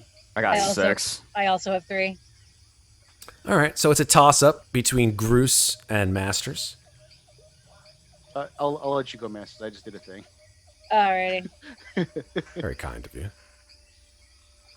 I'm Oh no! Right off the bat. All You right. found the last one. You can Yeah. find another one. Cling. Oh, Seven. okay. 7. I believe you keep it together. Let me double check on I that. I think I'm okay. I think it's I like think- 9 when you start getting fucked up. No, yeah. Hold on. I believe you get I believe with 6 nothing happens, but I think 7. I think you get like a nervous twitch. Yeah. Okay. And double check on panic. Just stepped on a mine. Here we That go. makes sense. Yeah, Yeah. nervous Yeah. twitch. Your stress level and the stress level of all friendly PCs in short range of you increases by 1. Oh man. And I'm now twitching. Yeah. Didn't say how long I twitch. You twitch for until the panic ends, which is usually 1 turn. Okay. Yeah, I need Alright, more of so those that's- banters. No, that's a no on finding that 9 then. I don't see shit. So We ain't found shit. I played scene in Spaceballs. Comb Keep the going. desert. All right. Well, I would like to just contraband a giant comb. just from experience, you can't bury a landmine in next to a tree. So stick close to the trees if you can. Not Don't too watch out close. for open patches. This is something I Well, did not yeah, know. obviously, but But yeah, but watch out for the trees too, because I'm still looking up at those barbed fronds. Like Mhm. those do not look good to me. I don't like this. You see I that don't they like have like any. little, almost like little barbed hooks on the ends of some of them. Yeah, not a fan. Like they would No. not be. Some of the bushes also have the same kind of foliage too. Like if you were to walk, this is why you're picking a very specific path. If you were to walk through some of the barbed foliage, it would probably catch on your gear and probably like be very hard to walk through. And they probably set the landmines for the same reason. Perhaps. All right, yo, Slick. How far until we get to the glory? I believe it's directly over that ridge. I believe it's directly over that ridge. Great. Very stealthy. You're going to be a great Marine someday. Well, he's already got the haircut. All right, let's go. Okay. I mean, Last but not least, just because this is a fun trek and I know you guys are all having fun. Because it's fun. fuck out right now. Yay! As you come over the ridge, where is it? Here we go. I'll give you guys some music. You see the wreck of a massive spaceship. From your vantage point, it looks like it is semi-submerged in some kind of black, mud-like substance. Almost one half of the entire ship, or what's left of it, is just either underwater or under this black tar-like substance. From your vantage point, you see that there is writing on the side of the of the ship. You see RY. Oh, looks like we found it. What's How- left of it? Which end of the ship is sunk into the black goop? It seems like, well, most of the jungle canopy seems to have grown over most of it, which is the reason why you probably wouldn't be able to have seen it from a flyby at all. And it's sort of in fragments, which leads you to believe that either this thing really took a hit or crashed. There's a single hull section of it that actually seems to be still intact, and it's probably partially flooded based on the fact that most of it is under this black tar-like water. Man, I can fix a lot of things, but I don't think I can fix that. I don't think anybody can See say that there are think- other pieces of the ship that seem to be scattered throughout this whole area. It's like a swamp almost. Great. Well, which section of the ship has the flight recorder? I believe that the flight recorder would be inside the ship. Yes, but where? It's a very big ship. Clearly. If it's in the front, then we ain't getting it back, 'cause I think it's underwater. Well, it's a good thing that I brought this. And he takes from his pack where he brought his PDAT a small sphere. And he sort of says, my good boys, once we get closer, I'll show you how these things work. He sort of like rubs it. And you see that's like the outside of it has this sort of metallic surface. And it's almost like at a cross section to it, like around each circumference. Like, let me see if I give You you know, a... if you keep talking to inanimate objects, we're gonna have to make you grow a beard just because that's how this group works. From what I understand, your friend over there talks to inanimate objects as That's well. exactly my point. That was the joke, Chief. Oh, I'm sorry, I didn't get it. Oh my god. All right. Mac, what's the plan? The plan is, Groose, keep an eye out real quick for any more potential landmines or suspicious mounds that might be covering them. And you didn't see anything else on our way past, right? No more landmines? I didn't see shit. She didn't see anything. Oh, sorry. That's right, Masters. Well, then there may have just been the one? Hey man, remember they fought a fucking war here. That could just be left over. I don't know. Let's see. Ryder is. Can I take a look around and see if there's any trees that Ryder might be able to climb that aren't near these pronged things hanging? Make an observation roll for me. Yeah. Those I can do. Can you? I mean, I'm also good at observation. He is a sniper. Hey! All right. And there's that 3 panic at the roll. end of panic. All Okay, right. so observation in 3. First, are there more of them close? Oh, so Well, success roll your gets- panic You roll. have to roll the panic. Yeah, you first. gotta roll that panic, Yeah. because anything 10 or above will negate the observation. You're fine. You keep it together. So, Landed at the same time as the synth. First, I'm going to do, are there more of them close by? Specifically asking for, are there any others looking like man-made traps between us and this wreckage that may have been put by the BBs or whomever? okay. You climb up the tree. It's an enormous tree. And you're able to see, based on the fact that you're now no longer under jungle canopy, that it's just miles and miles and miles of green. But about a mile east of your position, you see a very thin plume of smoke. Okay. And you do not see from your position any other dots that seem to represent, metallic devices in the ground. It's just us, the sheep, and the plume. As far as you're aware, yeah. 2. For my second observation stunt bonus, how do I get in, and what is the best, in this case, what is the best path without touching suspicious black muck on an alien planet Sure. to get into the hull of the ship? You would have to probably climb up a rather muddy hill near to the eastern end of the ship. It looks a little slippery, though, because it's coated with mud. But then you probably would be able to... You see where part of the hull seems to be torn open. There might be a way inside there. I think then with our built-in PDTs in the M3 armor, we can all communicate with each other, right? Correct, you can. Short-range mics? Yes. I'm going to climb back down. I'm going to have Ryder go up the tree, and I'm going to say, I need you to keep an eye out. There's some sort of encampment about a mile to the east. We are going to start moving towards this muddy ridge over here, because it looks like there may be more stable terrain to get ourselves up and on the ship without having to sift through this black goop. Kent, I think now is the time to tell us what that little ball does. Oh, well, we'll have to get it closer. It's not going to do anything out here. I'm just Tell gonna me go. what it does. It's a pup. A pop? Pup. P-U-P. You've never seen these before, have you? Would Mac know what a pup is? Probably not. Great. I have no idea what that is. Please tell me what your fancy It's toy does. That a you talk Wayland Yutani. It's one of our little toys. It'll scan the interior of the ship. Okay, so it's not a weapon. No. Great.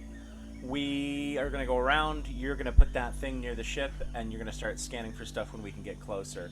Masters, you're on left.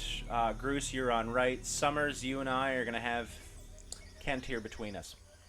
Right. Got it. So I'll start marching forwards in the direction that I scouted. I'm gonna grab up my grappling gun, search for like a highest tree point there is, Okay. and shoot my way up. Okay. You want flamethrowers out, boss, or just regular ammo? Seeing as how I don't know if that's... Actually, you know what?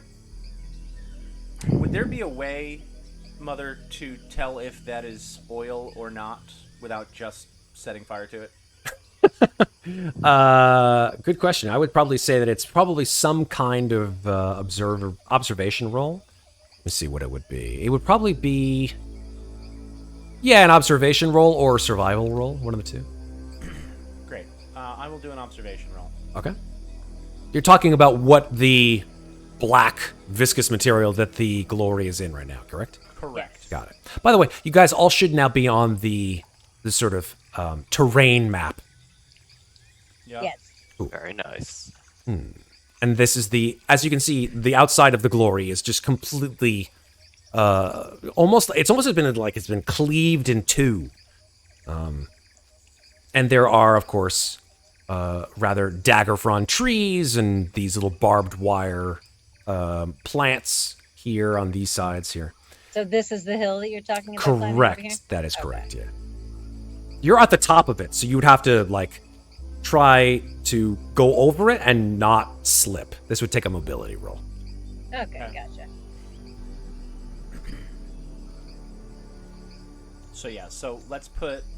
Do you want to, with that observation, do you want to keep it with one success, or do you want to push for two? No, I'm gonna take the one just to identify it. Okay. So if it's It doesn't look like anything but black mud to you. no, So- but keep your guns handy. Keep the burners handy, Groose, because those pointy plants don't look fun. Got it. Okay. Am I gonna need the Batman way up to catch up with you guys? Ideally, you're going to be able to take a shot from a mile away if anything comes out of the foliage on the other side of this little swamp here, Ryder. That's my plan for you, is to do what you're best at, which is to not be right in combat. Right. Right. So If it looks overwhelming and we want to regroup, then you might need to get close. But in the meantime, I need you to be eyes, because we're about to go into a ship, and I don't know how bad that is. Just gotta pull the sniper and like take a look over at the smoke area. Thank you, Ryder. The smoke is almost impossible to see from your ground level viewpoint. he climbed a tree. You climbed a tree. He then. grabbed- Yeah. Sorry, apologies. I didn't used, see that. I used my hook shot and all that. That's right, you did. Okay, so you do see the smoke about a mile east of your position. Did I say east? I think I said east. Did I say I think west? you said east. I think I said. Yeah. Yeah, so in terms of formation, we've got Groose and Masters here. Summers is flanking in the back there. Can we put Kent right in the middle there? Absolutely. Thank you. How kind of you. I wasn't minding a little bit spread out, but yeah, that worked. Guess you're like, Great. So this is Everybody hug. roughly my ideal formation, with about 6 to 8 feet between us 'Kay. for bomb, and far enough that we're not stepping on the same landmine, but close enough that we can hear each other without having to yell. absolutely. Great. So a little bit of information. You see that the hulk that remains of this ship seems to be a pretty long piece of hardware. This thing's about 80 meters long and about 30 meters wide. Based on your viewpoint, Ryder, you do in fact see that there are two different points that would probably allow you access, or allow access for this pup to go inside and start scanning around. One would be a rent, a tear in the hull, maybe 30 or so meters from your position, like around here. And the other, that's right, thank you for that. And then the other position that may, in fact, allow you to enter the hull would be in the aft airlock, which would be way in the back, right? Like in the back here. Thank you very much. I'm definitely gonna relay that. Like, I also probably would have seen that with my 3 successes, right? I agree, yeah. Okay. still no sign of any like contacts or whatever. No? Strange. Is there any way to get on top of the ship somewhere around? Oh, sorry, gotta put the back on that. I Somewhere thought that's around what we. here. Yeah, I thought that's where we were headed. Yeah. To get physically on it. It would be difficult to climb onto the ship itself. It's pretty enormous. Okay. And it's like covered by foliage too. So there wouldn't be really any purpose to climbing up onto it, because you would just see nothing but trees. How the fuck are we supposed to blow it up if we can't even get inside? You can get inside. There's 2 different places to get inside. Just no place to get inside without going into the Black Ooze. There's the hill. The hill. That's what I was talking. Okay, so to clarify, I thought that we were supposed to go up this hill and that would get us onto the hull so we could walk over to this. Apologies. The hull would allow you to get up over the hill, that you could go down and then to the closest of the 2 potential entry points. Okay, it's because this is flat. I don't have a topography. I got you. of what- I got you. Yeah, it's a topography. I map. was also confused by that. So fine. yeah, so we're gonna orient this whole little compass here of the 4 of us, 5 of us, with Ryder out. Yeah, and we're gonna try and summit the hill slowly, methodically, with Ryder watching our backs. Okay. I'm going to need you all to make mobility rolls for me. Except me, right? Are you staying in the trees? Yes. Okay. Yes. Then absolutely, yeah. Oh no. All right. 2 successes and a panic. All right. Yep. Oh, lots of panics coming out, folks. Bad. Oh Woo! god. Okay, Masters, I you only keep it rolled together. You're okay. Here we go. I'll give one of my successes over to Sergeant MacCauliff. Okay, Groose rolls an 8 on his panic roll, unfortunately. Crap. That's no bueno. So let's see what happens with an 8. I think it's not maybe it has a, I always forget. I'm taking +1 to a later mobility roll. Thank you very much. Groose, you start to not actually have a nervous switch, you actually have a tremble. You start to tremble uncontrollably. For 1 turn, that's 5 minutes. All skill rolls using agility suffer a -2 modification until your panic stops. Groose, how does that come out? Just he just looks down and it's like, man, brings back some kind of memories about something or other, and it's you see his just right hand start going. It's like, this place gives me the heebie-jeebies. I hate this. And as Groose sort of like starts to like tremble and like not like pay attention, his foot slips and he slides all the way down to the bottom here. Everyone else who didn't panic and who made their mobility rolls is able to surmount the hill perfectly fine, and you sort of trudge after him as Groose just butt slides into this area here, right next to one of these enormous, rather sort of dagger-frond trees. You know, I see him, right? You do from where your Shit, position buddy. is, yeah. I'm just immediately gonna like overwatch like his general location. Okay. Again, observing real quick for anything. Like, Make an observation roll for me, Ryder. Summers, I got left. The fuck are you doing? how much do I have? Right. Observation. 0. I'm gonna grab Gannon if he's lagging behind and just yank him forward. Yeah, Gannon just like follows, like, okay, so that's a panic roll for you too, Ryder. Go ahead and make your panic roll. A 9. Ooh, man, they're getting high tonight, my friend. Trouble stuff. You drop an item from the top of that tree, whether by stress, confusion, or the realization that you're all going to die anyway. You drop an item or other important item. I decide which. Your stress level increases by 1. So, Ryder, let me see what you drop. You're like, oh no, not Groose. You drop your med kit. Okay. Oh, okay. I don't need it anyway.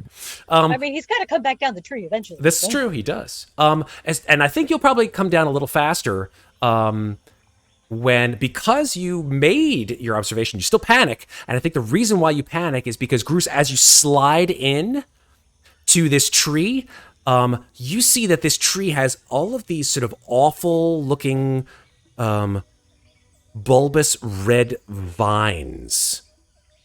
And as you sort of come to a stop, you see that the vines slowly begin to move.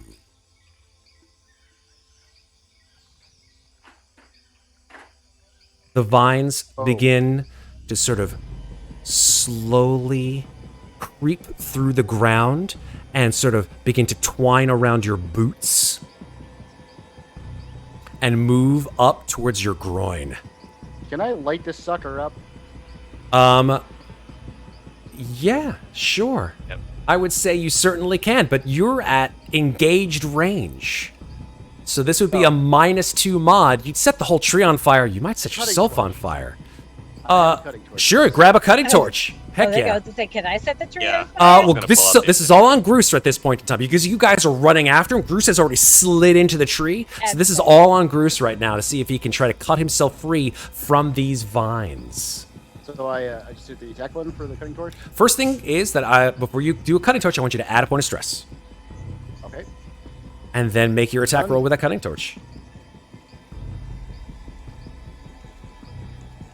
Oh my god. Ooh, there's another panic right there. Go ahead and roll your panic roll, Groose. 10 or above, it does not happen. Oh, another 9. Okay. So, Groose, it does go through. You drop an item as you cut through these vines. What do you drop on the ground? MacCauliff, Masters, Summers, you all run over to him, and you watch Groose is just screaming as these red vines are starting to, like, wrap around his arms and, like, move towards his face and start to, like, go into his mouth and his ears. And he's like, get him off! And he grabs the cutting torch and just starts to, like, randomly cut through all of these vines, which he's able to do. But in doing so, he, like, throws his e-tools, just like, he throws it into the entry area of the wreck. Oh, well, at least they're safe. And that's when you all see it. The side of the Glory, or so it is called, has writing on the side of it. You saw all the RY from your position, but as you all skid to a stop, and Ryder, you panic probably because you saw what happened to Groose. But then, like, as your eye comes off of your scope, your face goes slack as you see it too. The writing on the side of the ship, it doesn't say, well, it's not in English. It's in Cyrillic. It's in Russian. I just turn and look at this fucking civilian behind me. I say, I think you might have some explaining to do. Gannon looks at the side of the ship and he says, I don't even know what the hell this is. What is that? It's fucking Russian. I think you brought us to the wrong glory hole, Kent. Groose is still in the mud. I'm reaching down with one arm to like help him out. Oh yeah, you help him out. It's like you hear this like sucking sound as the Groose comes loose. God damn It it. had to happen. Don't encourage this. Like water off of Groose's back. I'm sorry. I did not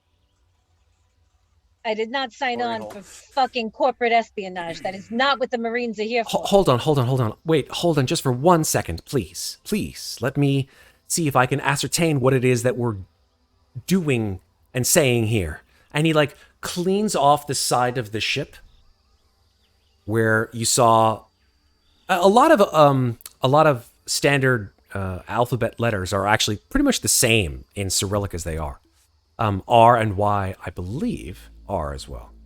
But what you see as he clears off are the rest of it is Russian letters, many of which are not in the standard alphabet, and you see that they are all in Cyrillic. And Gannon says, well, I was partially right. It says the glory of the proletariat.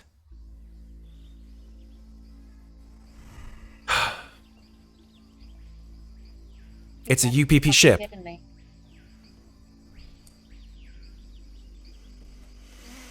Kent, I hate you. I'm sorry, I don't understand this either. So you're telling me that there just so happens to be a USMC ship and a UPP ship with extremely similar names that both crashed on this fucking planet? No. Connected to your damn company. No.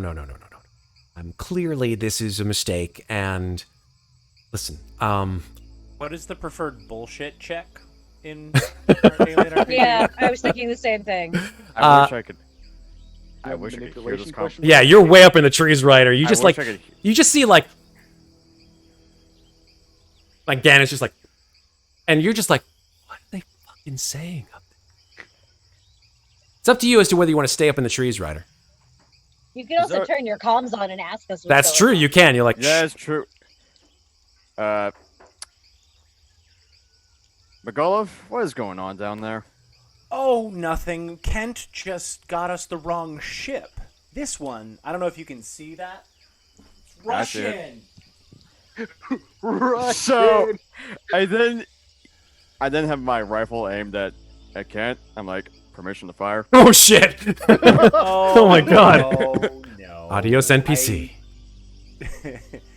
I think we have some things to clear up, and I'm going to say all of that into the mic while looking at Gannon.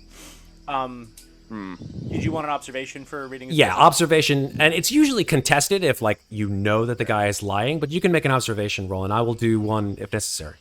Those- Nothing personnel, Kent.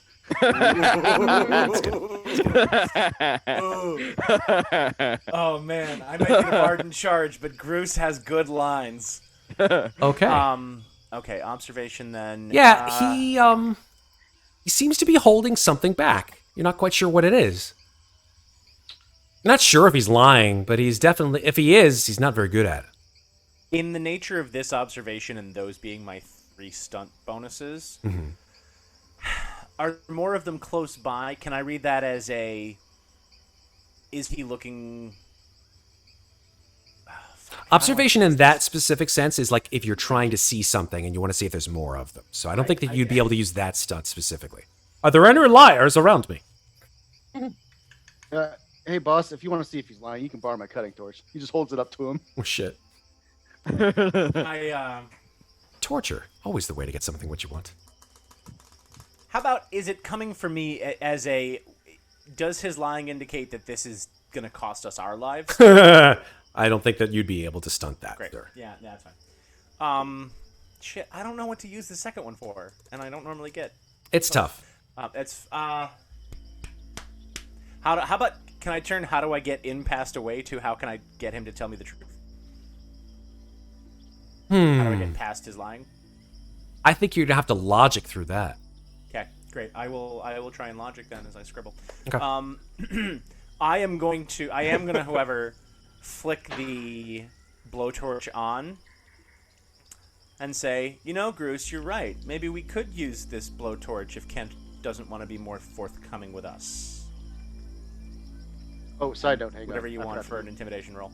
I forgot to do this twice, by the way. What's so that? That's one, so I lose. Power supply. Oh, thank you. Power supply. Yes, please. Thank you. Yeah, because I got to do that every time I use that sucker.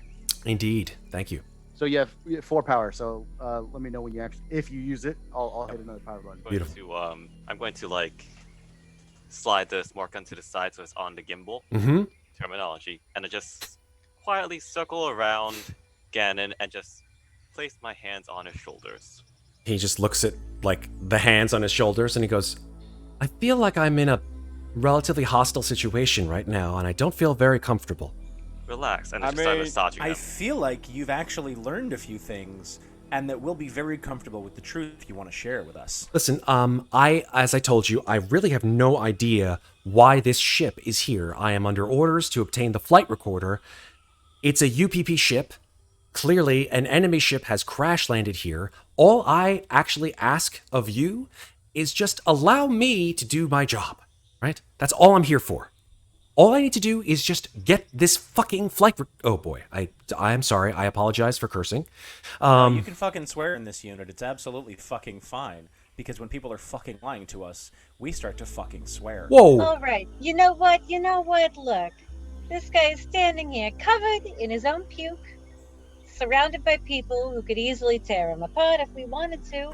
And he wants to go into the ship and get the flight recorder. So I say, we just let him go into the ship. Oh, it's not just me that's going to go into the ship. I'm afraid not. In fact, Oh, it from is? what I understand, it's your job to protect me. It was when we thought that you were working on behalf of the USMC. Who says I'm not? I just point at the letters on the ship. Groose, how much bullshit are we spouting right now? A bit. Listen, all I'd of this say, nonsense. The situation. Go ahead. Sorry. No, go for it. No, finish up. I apologize. I was gonna say the situation changed when we got shot out of the fucking sky. All right. This is not what it started out to be. So, I mean, if you want to help us out in any way, shape, or form, this would be the time. If you Because- want us to get you out of that alive, we need to know what you know, because lying to the people who were supposed to save your ass is a surefire way to line yourself ass deep in the muck. Make a manipulation roll. Either one of you who have been sort of threatening him this entire time. Manipulation I only is have a 2, so somebody else should probably. MacCauliff, go for it. Yeah. Yeah. 3 successes. Spicy. Okay. Well, tell me what you say, MacCauliff. Okay. You're just following orders. That happens to a lot of guys in tan pinstriped suits walking around in the jungle in jackboots. But my point here is I can't protect you if I don't know what to protect you from. So if we're already off script, which we are, Kent, you need to be more forthcoming with us so that we have the best information to make sure that there are no bullets in that pretty little suit. I don't know anything. I'm just letting you know right up front. And to be perfectly honest with you, Sergeant, it doesn't really matter. You are already here. The only way that any of us are going to get off of this planet, or moon, or whatever the hell it is to find some way inside of activating a beacon and getting your wonderful little marine ship to come and get us. Am I not right? Listen, Kent, how about this? Our little marine ship may be the only thing to get you the fuck out of this jungle full of landmines. So I'm gonna say it again. We're gonna walk with you, and we will protect you. And you are going to be honest with us. A, because I fucking told you to. B, because I have 2 talents with this manipulation roll, and I'd like to put them to use. And most importantly, because Summers is feeling a little bit strangly today. And like he looks over at the hands that are massaging his shoulders, and he's like, So let's try this again. You're going to walk in first. You're going to get us the black box. We're going to figure out how to get off this rock, and you are never going to lie to me. Is that clear, Baldy? he smiles at you and he just glares daggers at you, and he's like, So I would love to use does more than asked for and doesn't demand return favor for my 2 talents. okay. Done. That's, I think I misappropriated one of the skills. Instead of manipulation, I think it would have been more of a command for intimidation. So, although you did get 3 successes, so I'm not gonna ratchet back. Okay. He says, fine. Now, if you'll all then just follow me, you can tell your man to come out of the tree. I don't believe we're going to get eaten quite yet. Ryder, you got eyes on anything up there? Do I see anything from up here? You do not, except for the arguing 5. Nothing but bullshit. Anything in the sky, pal? I don't really feel like dangling with a gunship right now. Too quiet. Nothing. Just that single line of smoke from the east. Well, if Also- we go in there, I am not going to be able to save your ass if anybody spots you up that tree. So, while I certainly could love an extra gun and someone to watch our backs, I will let it be your call just in case, because this team is already small enough I don't see the need to split it, but I do want our asses covered for any surprises outside this holy ship. Truly, Ship. full of holes.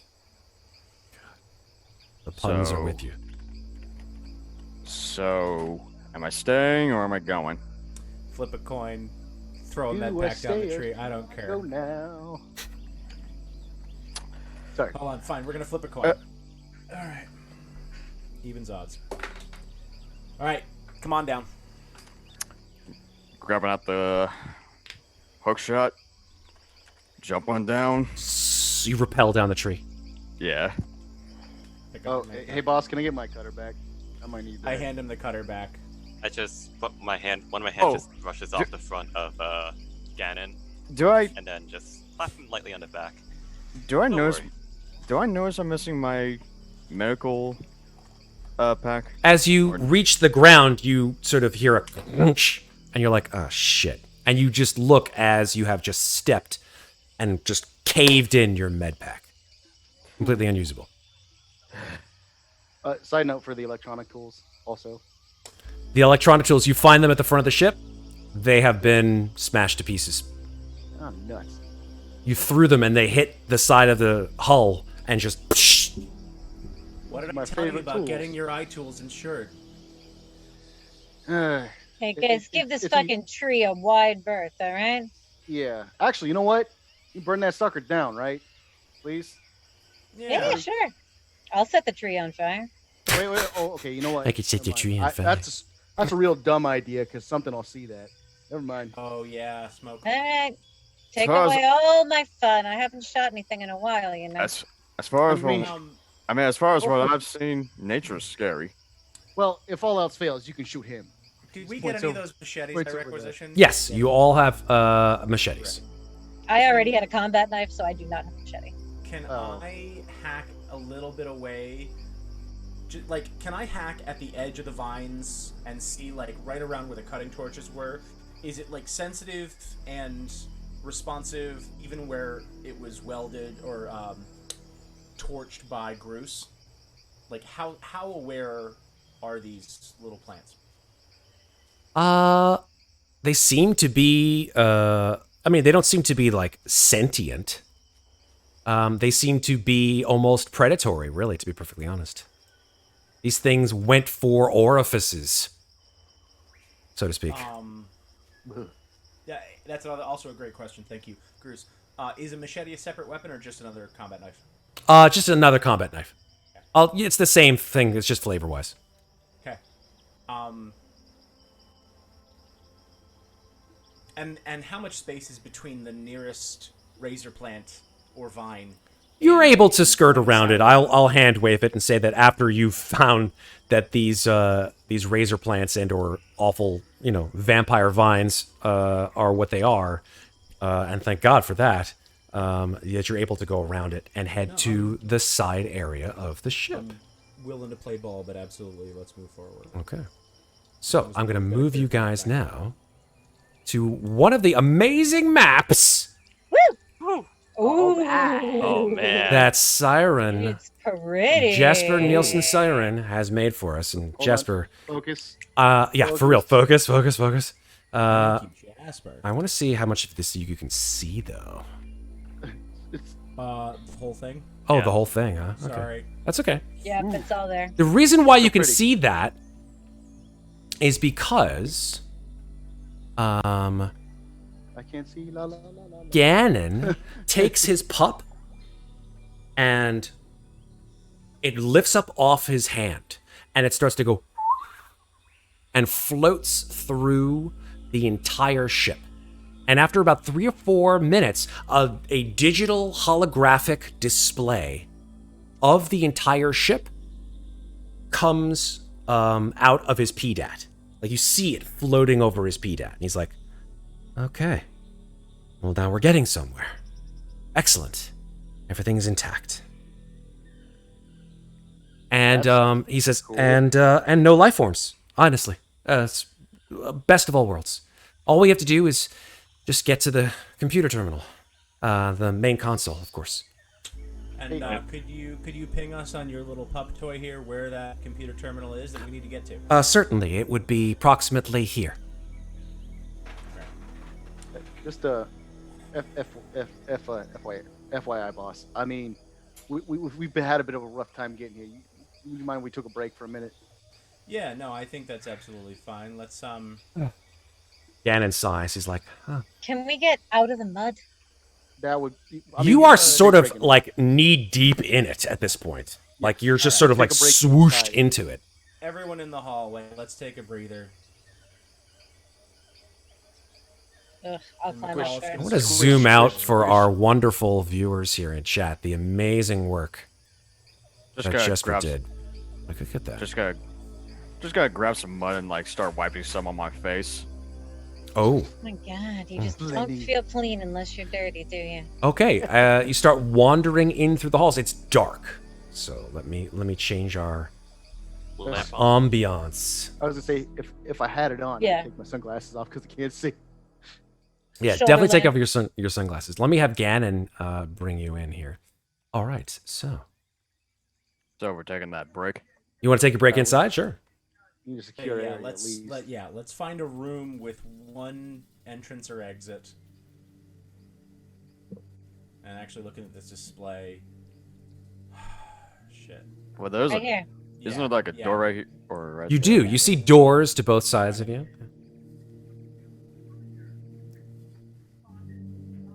I would like I'm to gonna- take this one here to the right. Okay. You're sort of like walking through this mucky water. Like everything is flooded here. I'm behind Mac with my pistol at the ready. Okay. Got You the know- smart gun. With all these plants going around, how long do you think the ship has been here? Not that long, theoretically, but who the fuck knows? Well, if these things are even remotely alive outside, they may grow faster than we think. Ugh. Ugh. All right, at ease, Marines, and I'm gonna start just trading jokes with everybody and do a quick banter while everybody switch from burners to your smart guns and your rifles. I don't Yes, think with boss. all this water around, we're gonna get much use for the fire guns in here. So let's get scenic appropriate, shall we? The ship's already sunk at this point. Might as well not carry open flames around. And after you, and I'm gonna gesture so that Gannon can go in the doorway as well. Oh, yeah, sure, absolutely. And he sort of like shoves past Groose, Rhyder, Summers, Masters. You see that the door itself, there's no power anywhere. Like this whole ship is bereft of any power at all. So you would have to make a heavy machinery roll or some kind of strength roll to jimmy this door open. Christ. I can use my maintenance jack. That'll work too. Oh, there you go. Just Let the lady do it. There She's you go. stronger than you are, Kent. Gannon sort of backs off this way. There we go. Nice. nice. Very nice. Awesome. And heavy machinery stunt. I'll take an auto success on the next time I got a jacket door. Actually, yeah, no, because I wanted to close mine. So Oh, auto success on my next. you know what I didn't? You know what I forgot to do, folks? This would have been easier, but I mean, you've as Patrick Stewart says, I've seen it all. But I didn't turn on dynamic lighting. Watch this. Boop. Ready? Ooh. Darkness. Hey! How's that? Hey. Is that cooler? Is that cooler? Is that more? Is that more Yeah. efficient? Oh, this Yeah. is awful. I Oh, hate it was this. spooky. This is spooky. Good. Good. Much more Good. appropriate to the game. Thank you. Masters Jimmy's Alright. that door open. I'm gonna level this mark and just give a scan into the room. So chat can Are see, you unexplorable? but you darkness, Matt? cannot. Yes. Let me actually make sure of something as well that I didn't do. Yeah, I didn't. Oh, I may turn off Explorer mode because you guys shouldn't have explored anything. Do you still not see anything except for the Yes. the hallway that you're in? No, Just the Correct. You hallway. wanna see just the hallway, strip that right? we're in. I was just Beautiful. trying to reopen the entrance if I turn myself. The entrance is open. It's like literally there's no door on it at all. Yeah. That's what I was trying to set with the dynamic. Maybe It's worthwhile noting, MacCauliff and the rest of you, that when you entered this area, you did notice that there were maintenance hatches to the left and to the right of you. If you ever played Alien Isolation, those are those sort of irising maintenance Okay. hatches, the ones that, like, if you were able yeah. to open, it would go, and you would be able to crawl through into areas of the ship that you might not necessarily know about. Nope. Okay. Nope. Hey, I mean, Ain't they doing were. that.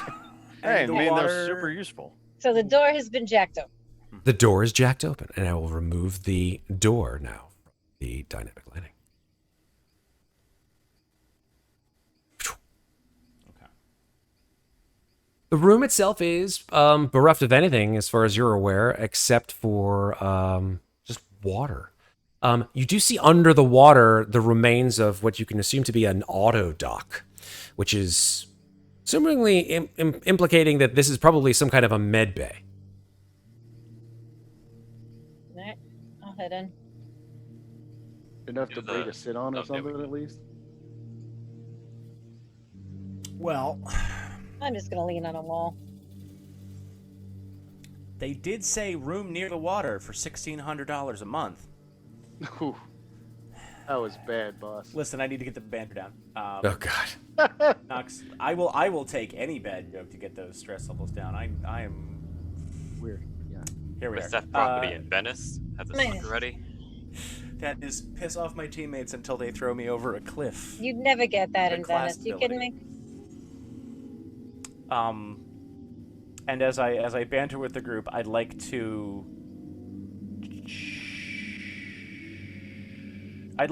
look over and observe how comfortable or not Ganon is walking around in the dark in here now that he's physically here. Oh, you didn't notice his eyes are glowing? I'm just kidding. Sorry. He seems fucking freaked out. Okay. You see him sort of just like looking around the room like, my boots. My boots. They were new boots and everything. I mean, they were jungle boots. They Oh, were not unfortunately, meant for this yes. kind of... -2 stress. Ugh. I did ask if that's what you were wearing. Yes, minus I 2 mean, stress for the next 10 minutes. You already ruined that whole outfit, man. You should have just worn like something you didn't care about. Can we just get through this, please? All right, Marines, have you switched over your weapons? Yes, sir. Yeah. Yes, sir. Everybody turned on their lamps. I just Yeah. Everybody ready in case there's something in here. I just give a weird look at MacCauliff, like, No, shorter range guns. Closey bang bang, not long shoot shoot bang. Ryder has nothing else. He has the big long rifle and that is it. I hand him one of the 2 knives. I think I have a second knife. Ryder, you want my incinerator? I don't actually. It's either that or a pistol. I mean, that or you could just, punch anything that comes near you. I think I'd rather go with a pistol, but sure. Or, I don't know. Whichever is more efficient. Wow. Hey, take the pistol. You don't want to. Yeah, you pistol, shouldn't get yeah. close to nothing. Let me handle fine. that if it comes to that. I'll hand him my M4A3. Okay. I currently have my VP 70 MA6 semi-auto pistol. Ryder, that is an M4A3 service pistol is a 2 bonus, 1 damage, medium range pistol. Yeah, I'm trying to look for it. It's in the weapons. Yeah, I'm trying to look for it. Yep. You'll find it. All right. What do you guys want to do? Well, I think we should move out in.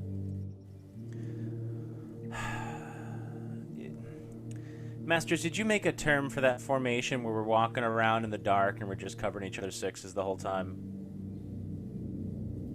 Which, the flying V? That one. No, the other Oh, one. wait.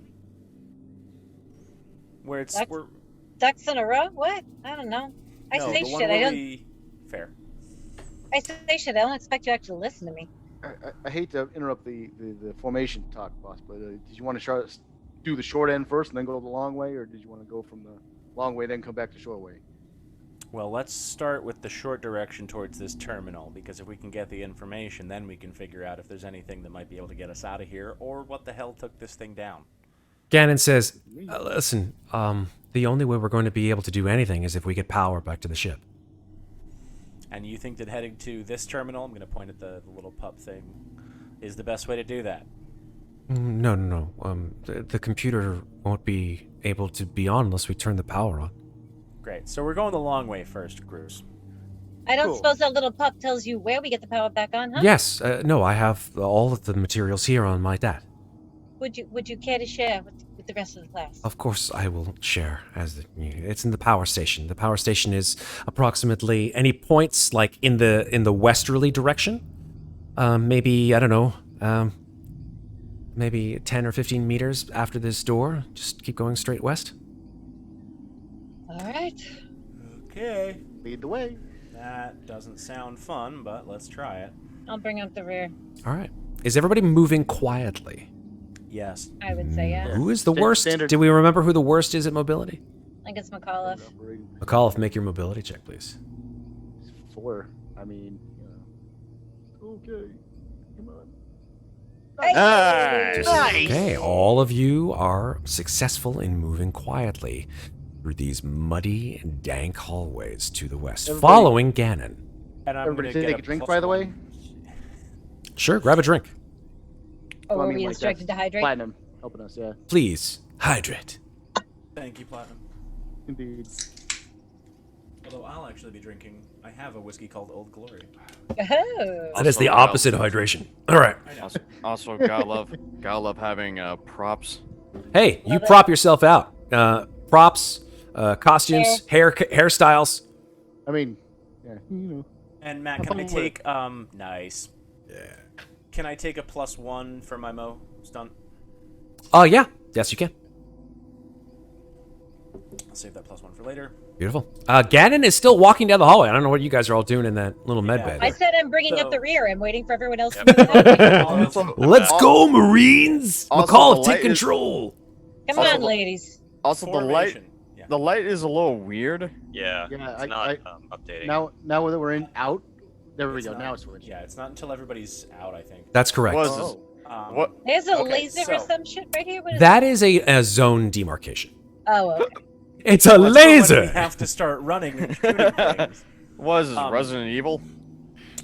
Mac, so it's gonna go Mac and Ganon, Groose, Masters, Summers, Ryder. Front Oh, to I back. said I was going to take up the rear. Oh, okay, sorry, Riders, Masters. So that we have I have cover in bigger both guns. directions, because that way when yes, and then when we get into, I think I saw a bigger room when we saw the first display. So if we get into any sort of bigger rooms, that's going to allow Groose and Summers to split left and right, and then Ryder and I protecting Ganon in the middle. I'm going to make your tokens emit some light. That might actually save you guys some Yes. things here. There we go. I'm having you emit 5 feet of bright light. That might save a whole lot of trouble. Ryder will Yeah, emit. that looks like it did something. There you go. Oh That's yeah, absolutely. Yeah, now you've got a little. We've each got a little circle around us. Everybody should have some light. Hey, the lamps work. Awesome. There you go. All right. So Ganon continues his trek through the dark. He has no light, so he's depending on you. We got to get power on soon. 'Cause if we can only see 5 feet, that's going to make combat really fucking hard. It is. With how long the ship has been here, I don't even know if power is even. As you say that, if power is even possible, Ganon's like, found it. And you see that, you see these enormous batteries with the stamp of the UPP on them. And he's like, well, I mean, one battery's just like the other. Which one of you knows heavy machinery? Christ. So Let me much. through. Move into the room a little bit. Check out. We got something to the north, something to the south. All right. Let's see. What do we got here? +2. All right, holding the Ryder, door. take the northern hallway there. Cover that for us. Summers, Nice. take the left. There the you west. go. All right. Let me see. Where's my stunts? Okay. Machinery.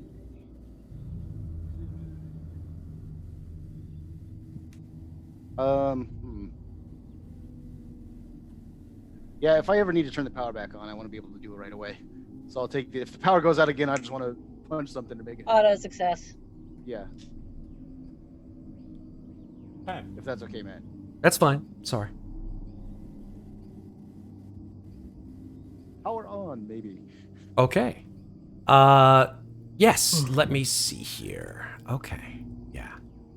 So, you know when you start working through the that it's going to take approximately one turn, like five minutes to get the battery to life. And you know that when you turn it on, just because the batteries don't have a whole lot of life in them, that you'll only be able to supply power to any 3 sections of the ship, meaning specific rooms or areas. Huh.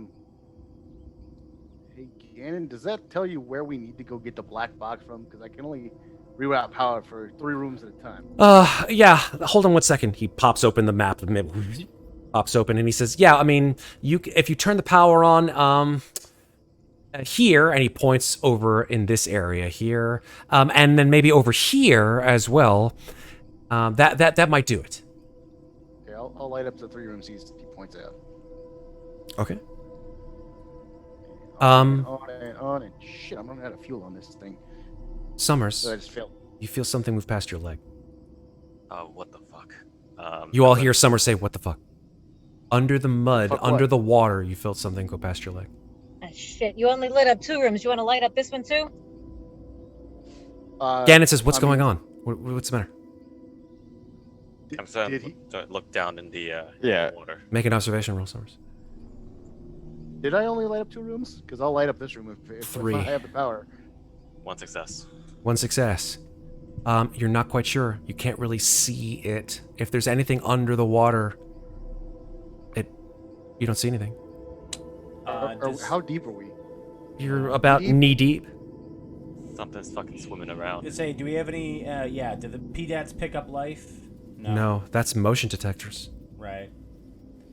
This damn pup didn't pick up any survivors. It didn't pick up any life at all, Gannon says. What are you talking about?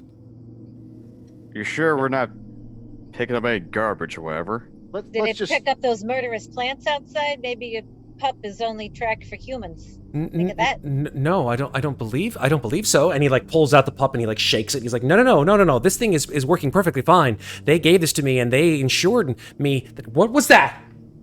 And they also told you that this was nope. a USMC ship. So let's get go. a fucking move on. Yeah, let's just go. Get the thing, get out. I don't want to be in a spot. I didn't like what that. What was that? We don't know. That's the fun part. Let's start going.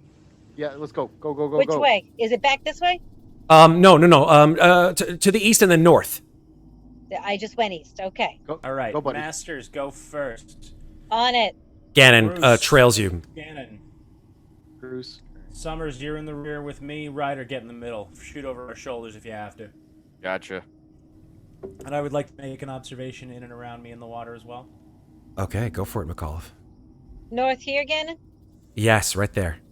Oof. Stop right Can't there. see shit. Stop right there. Ah, shit. MacCauliff, you say, "Can't see shit." And as you do so, this thing pops out of the water. It is about the size, it's about 2 meters long and wraps around your entire body, MacCauliff. At the end of it is a sort of crab-like pincers, set of 4 pincers, and about 7 or 8 eyes, all wrapped around a nasty little mouth.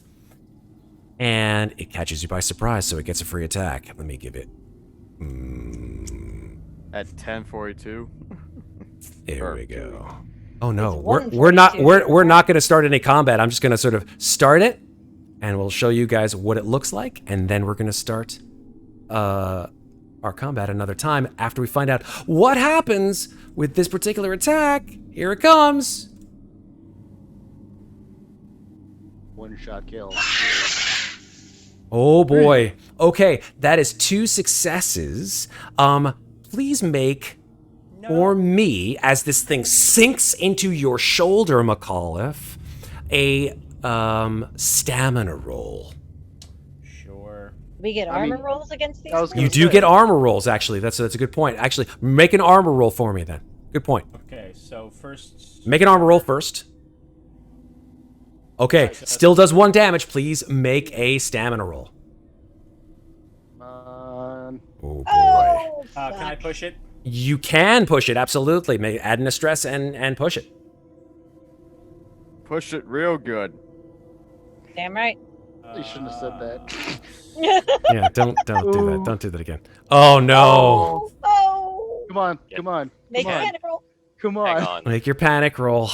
Hang on. Hang on. Yes? Can I activate my talent? What is your talent? My talent is bodyguard. Oh, Ooh. He did That's roll a 2 right. on his panic. this is true. Tell us what bodyguard does quickly. Bodyguard, I roll mobility. I can dive and take the hit instead. It doesn't count as an action. You Bad asked to do dates. it. You asked to do it, so go for it. Roll mobility. Get it done.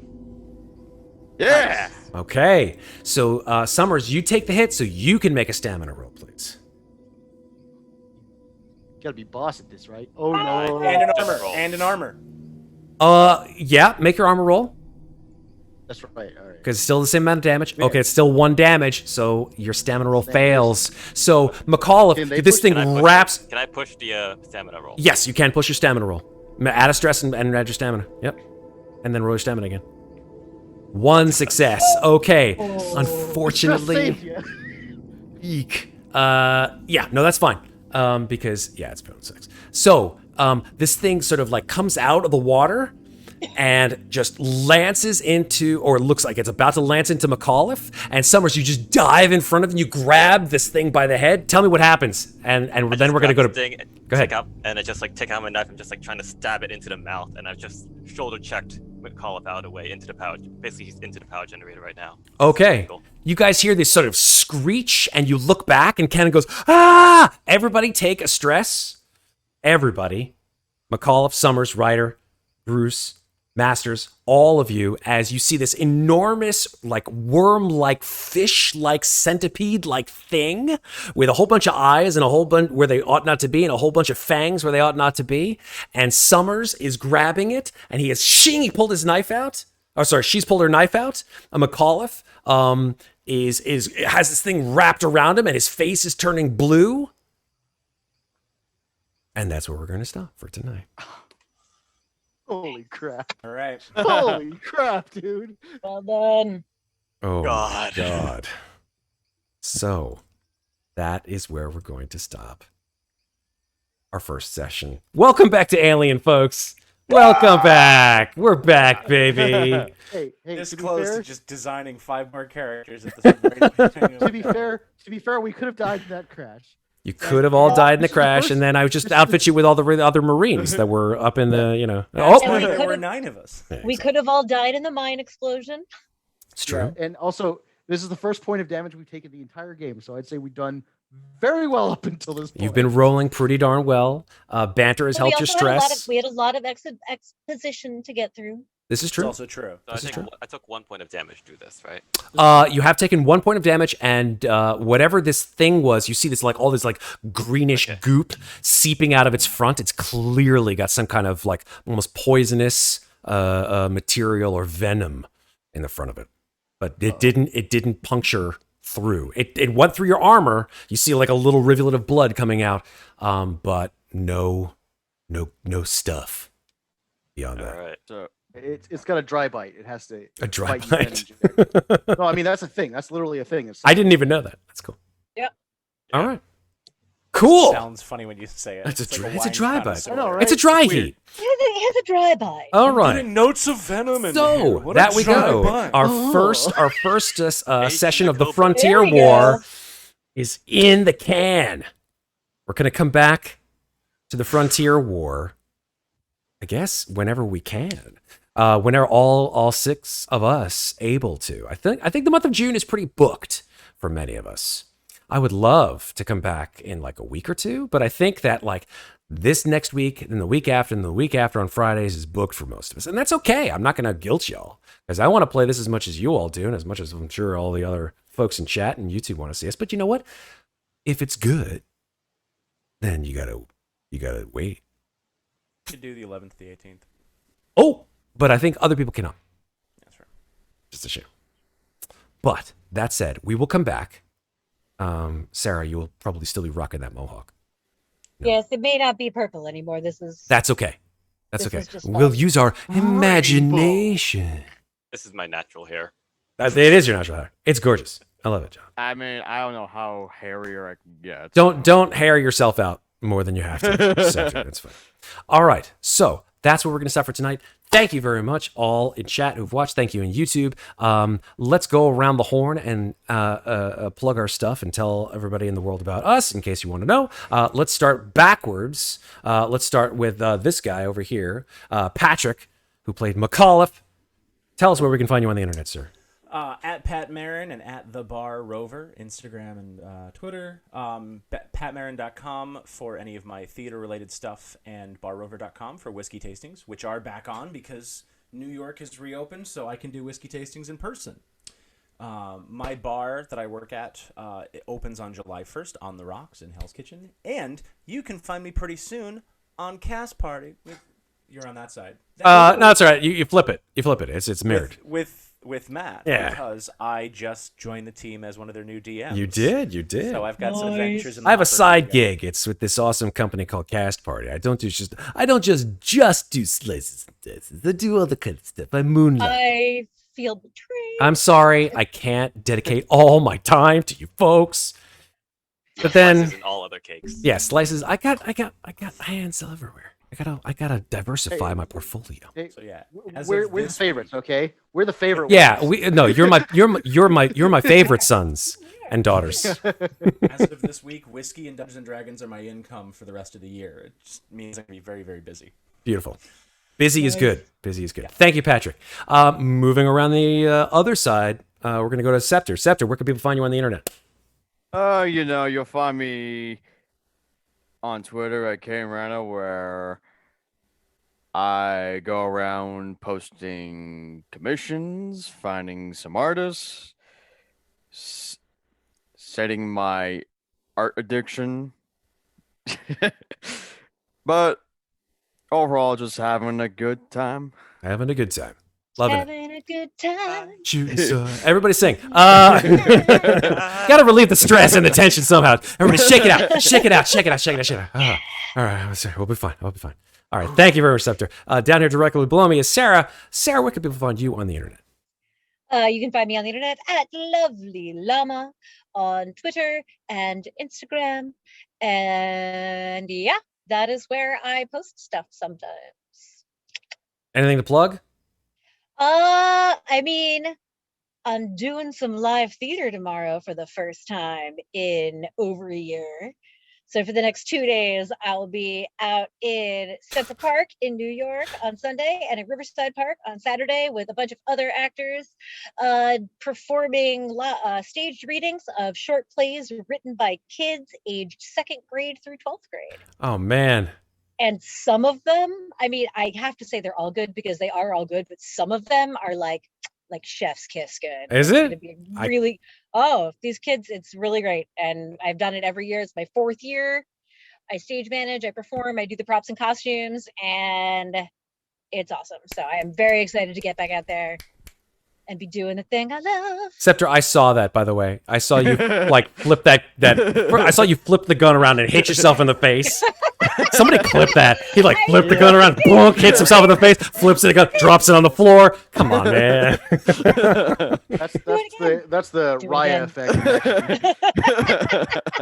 By the way, thank you. He just failed his panic roll. Yeah, he dropped an item several times. By the way, so yeah, Red Platinum in chat says, by the way, I can't sing 4 seconds of a song because that's a copyright strike. Under 30. Yeah, it's There you go. Or I think it's 16 bars. Okay, well, Yeah, I only under 30 sung it for 4 seconds, so they're red.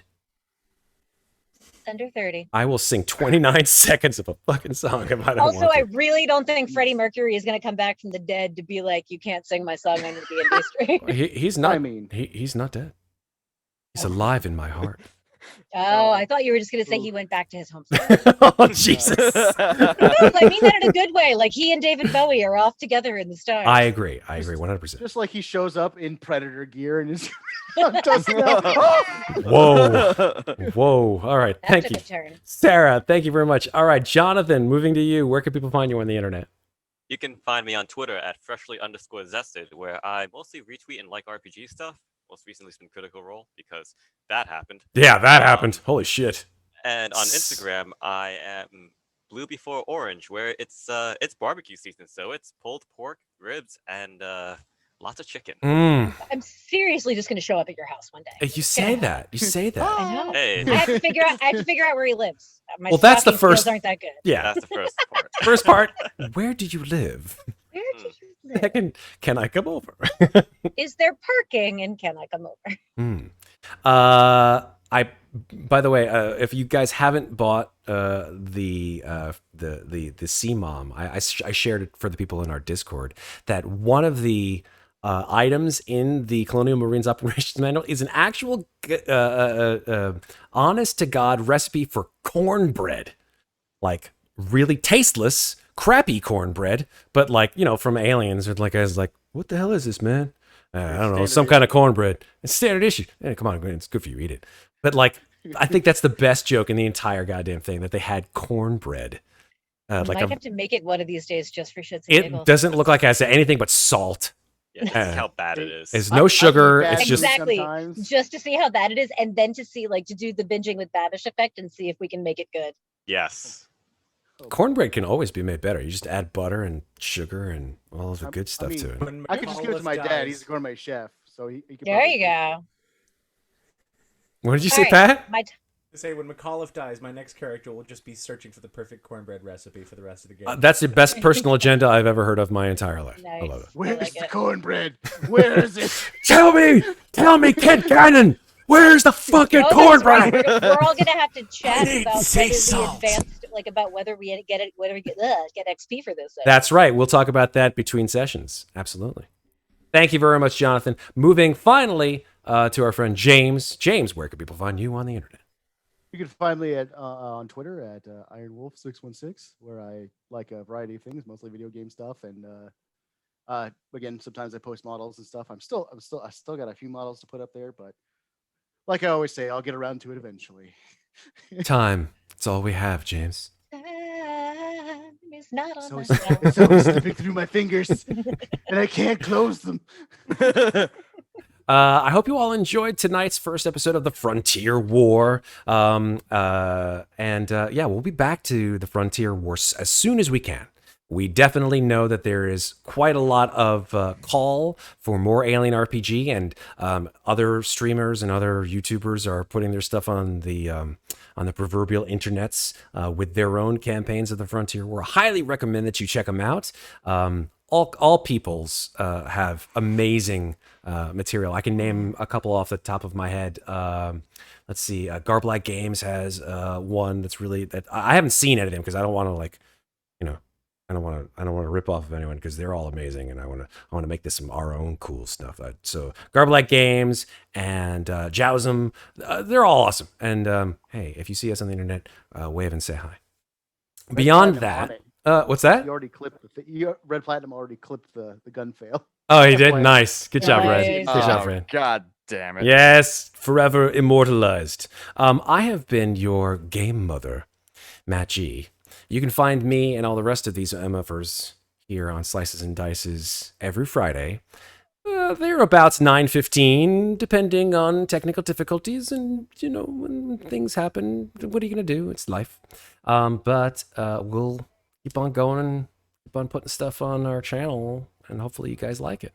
So you can see Alien RPG. You'll see next week more Dungeon of the Mad Mage. It's been a while. It's been a while since we've done Dungeons and Dragons here on Slices and Dices, but we're back to it after some time off. Pathfinder and Alien RPG, and now back to Dungeons of the Mad Mage. We'll continue our ongoing campaign.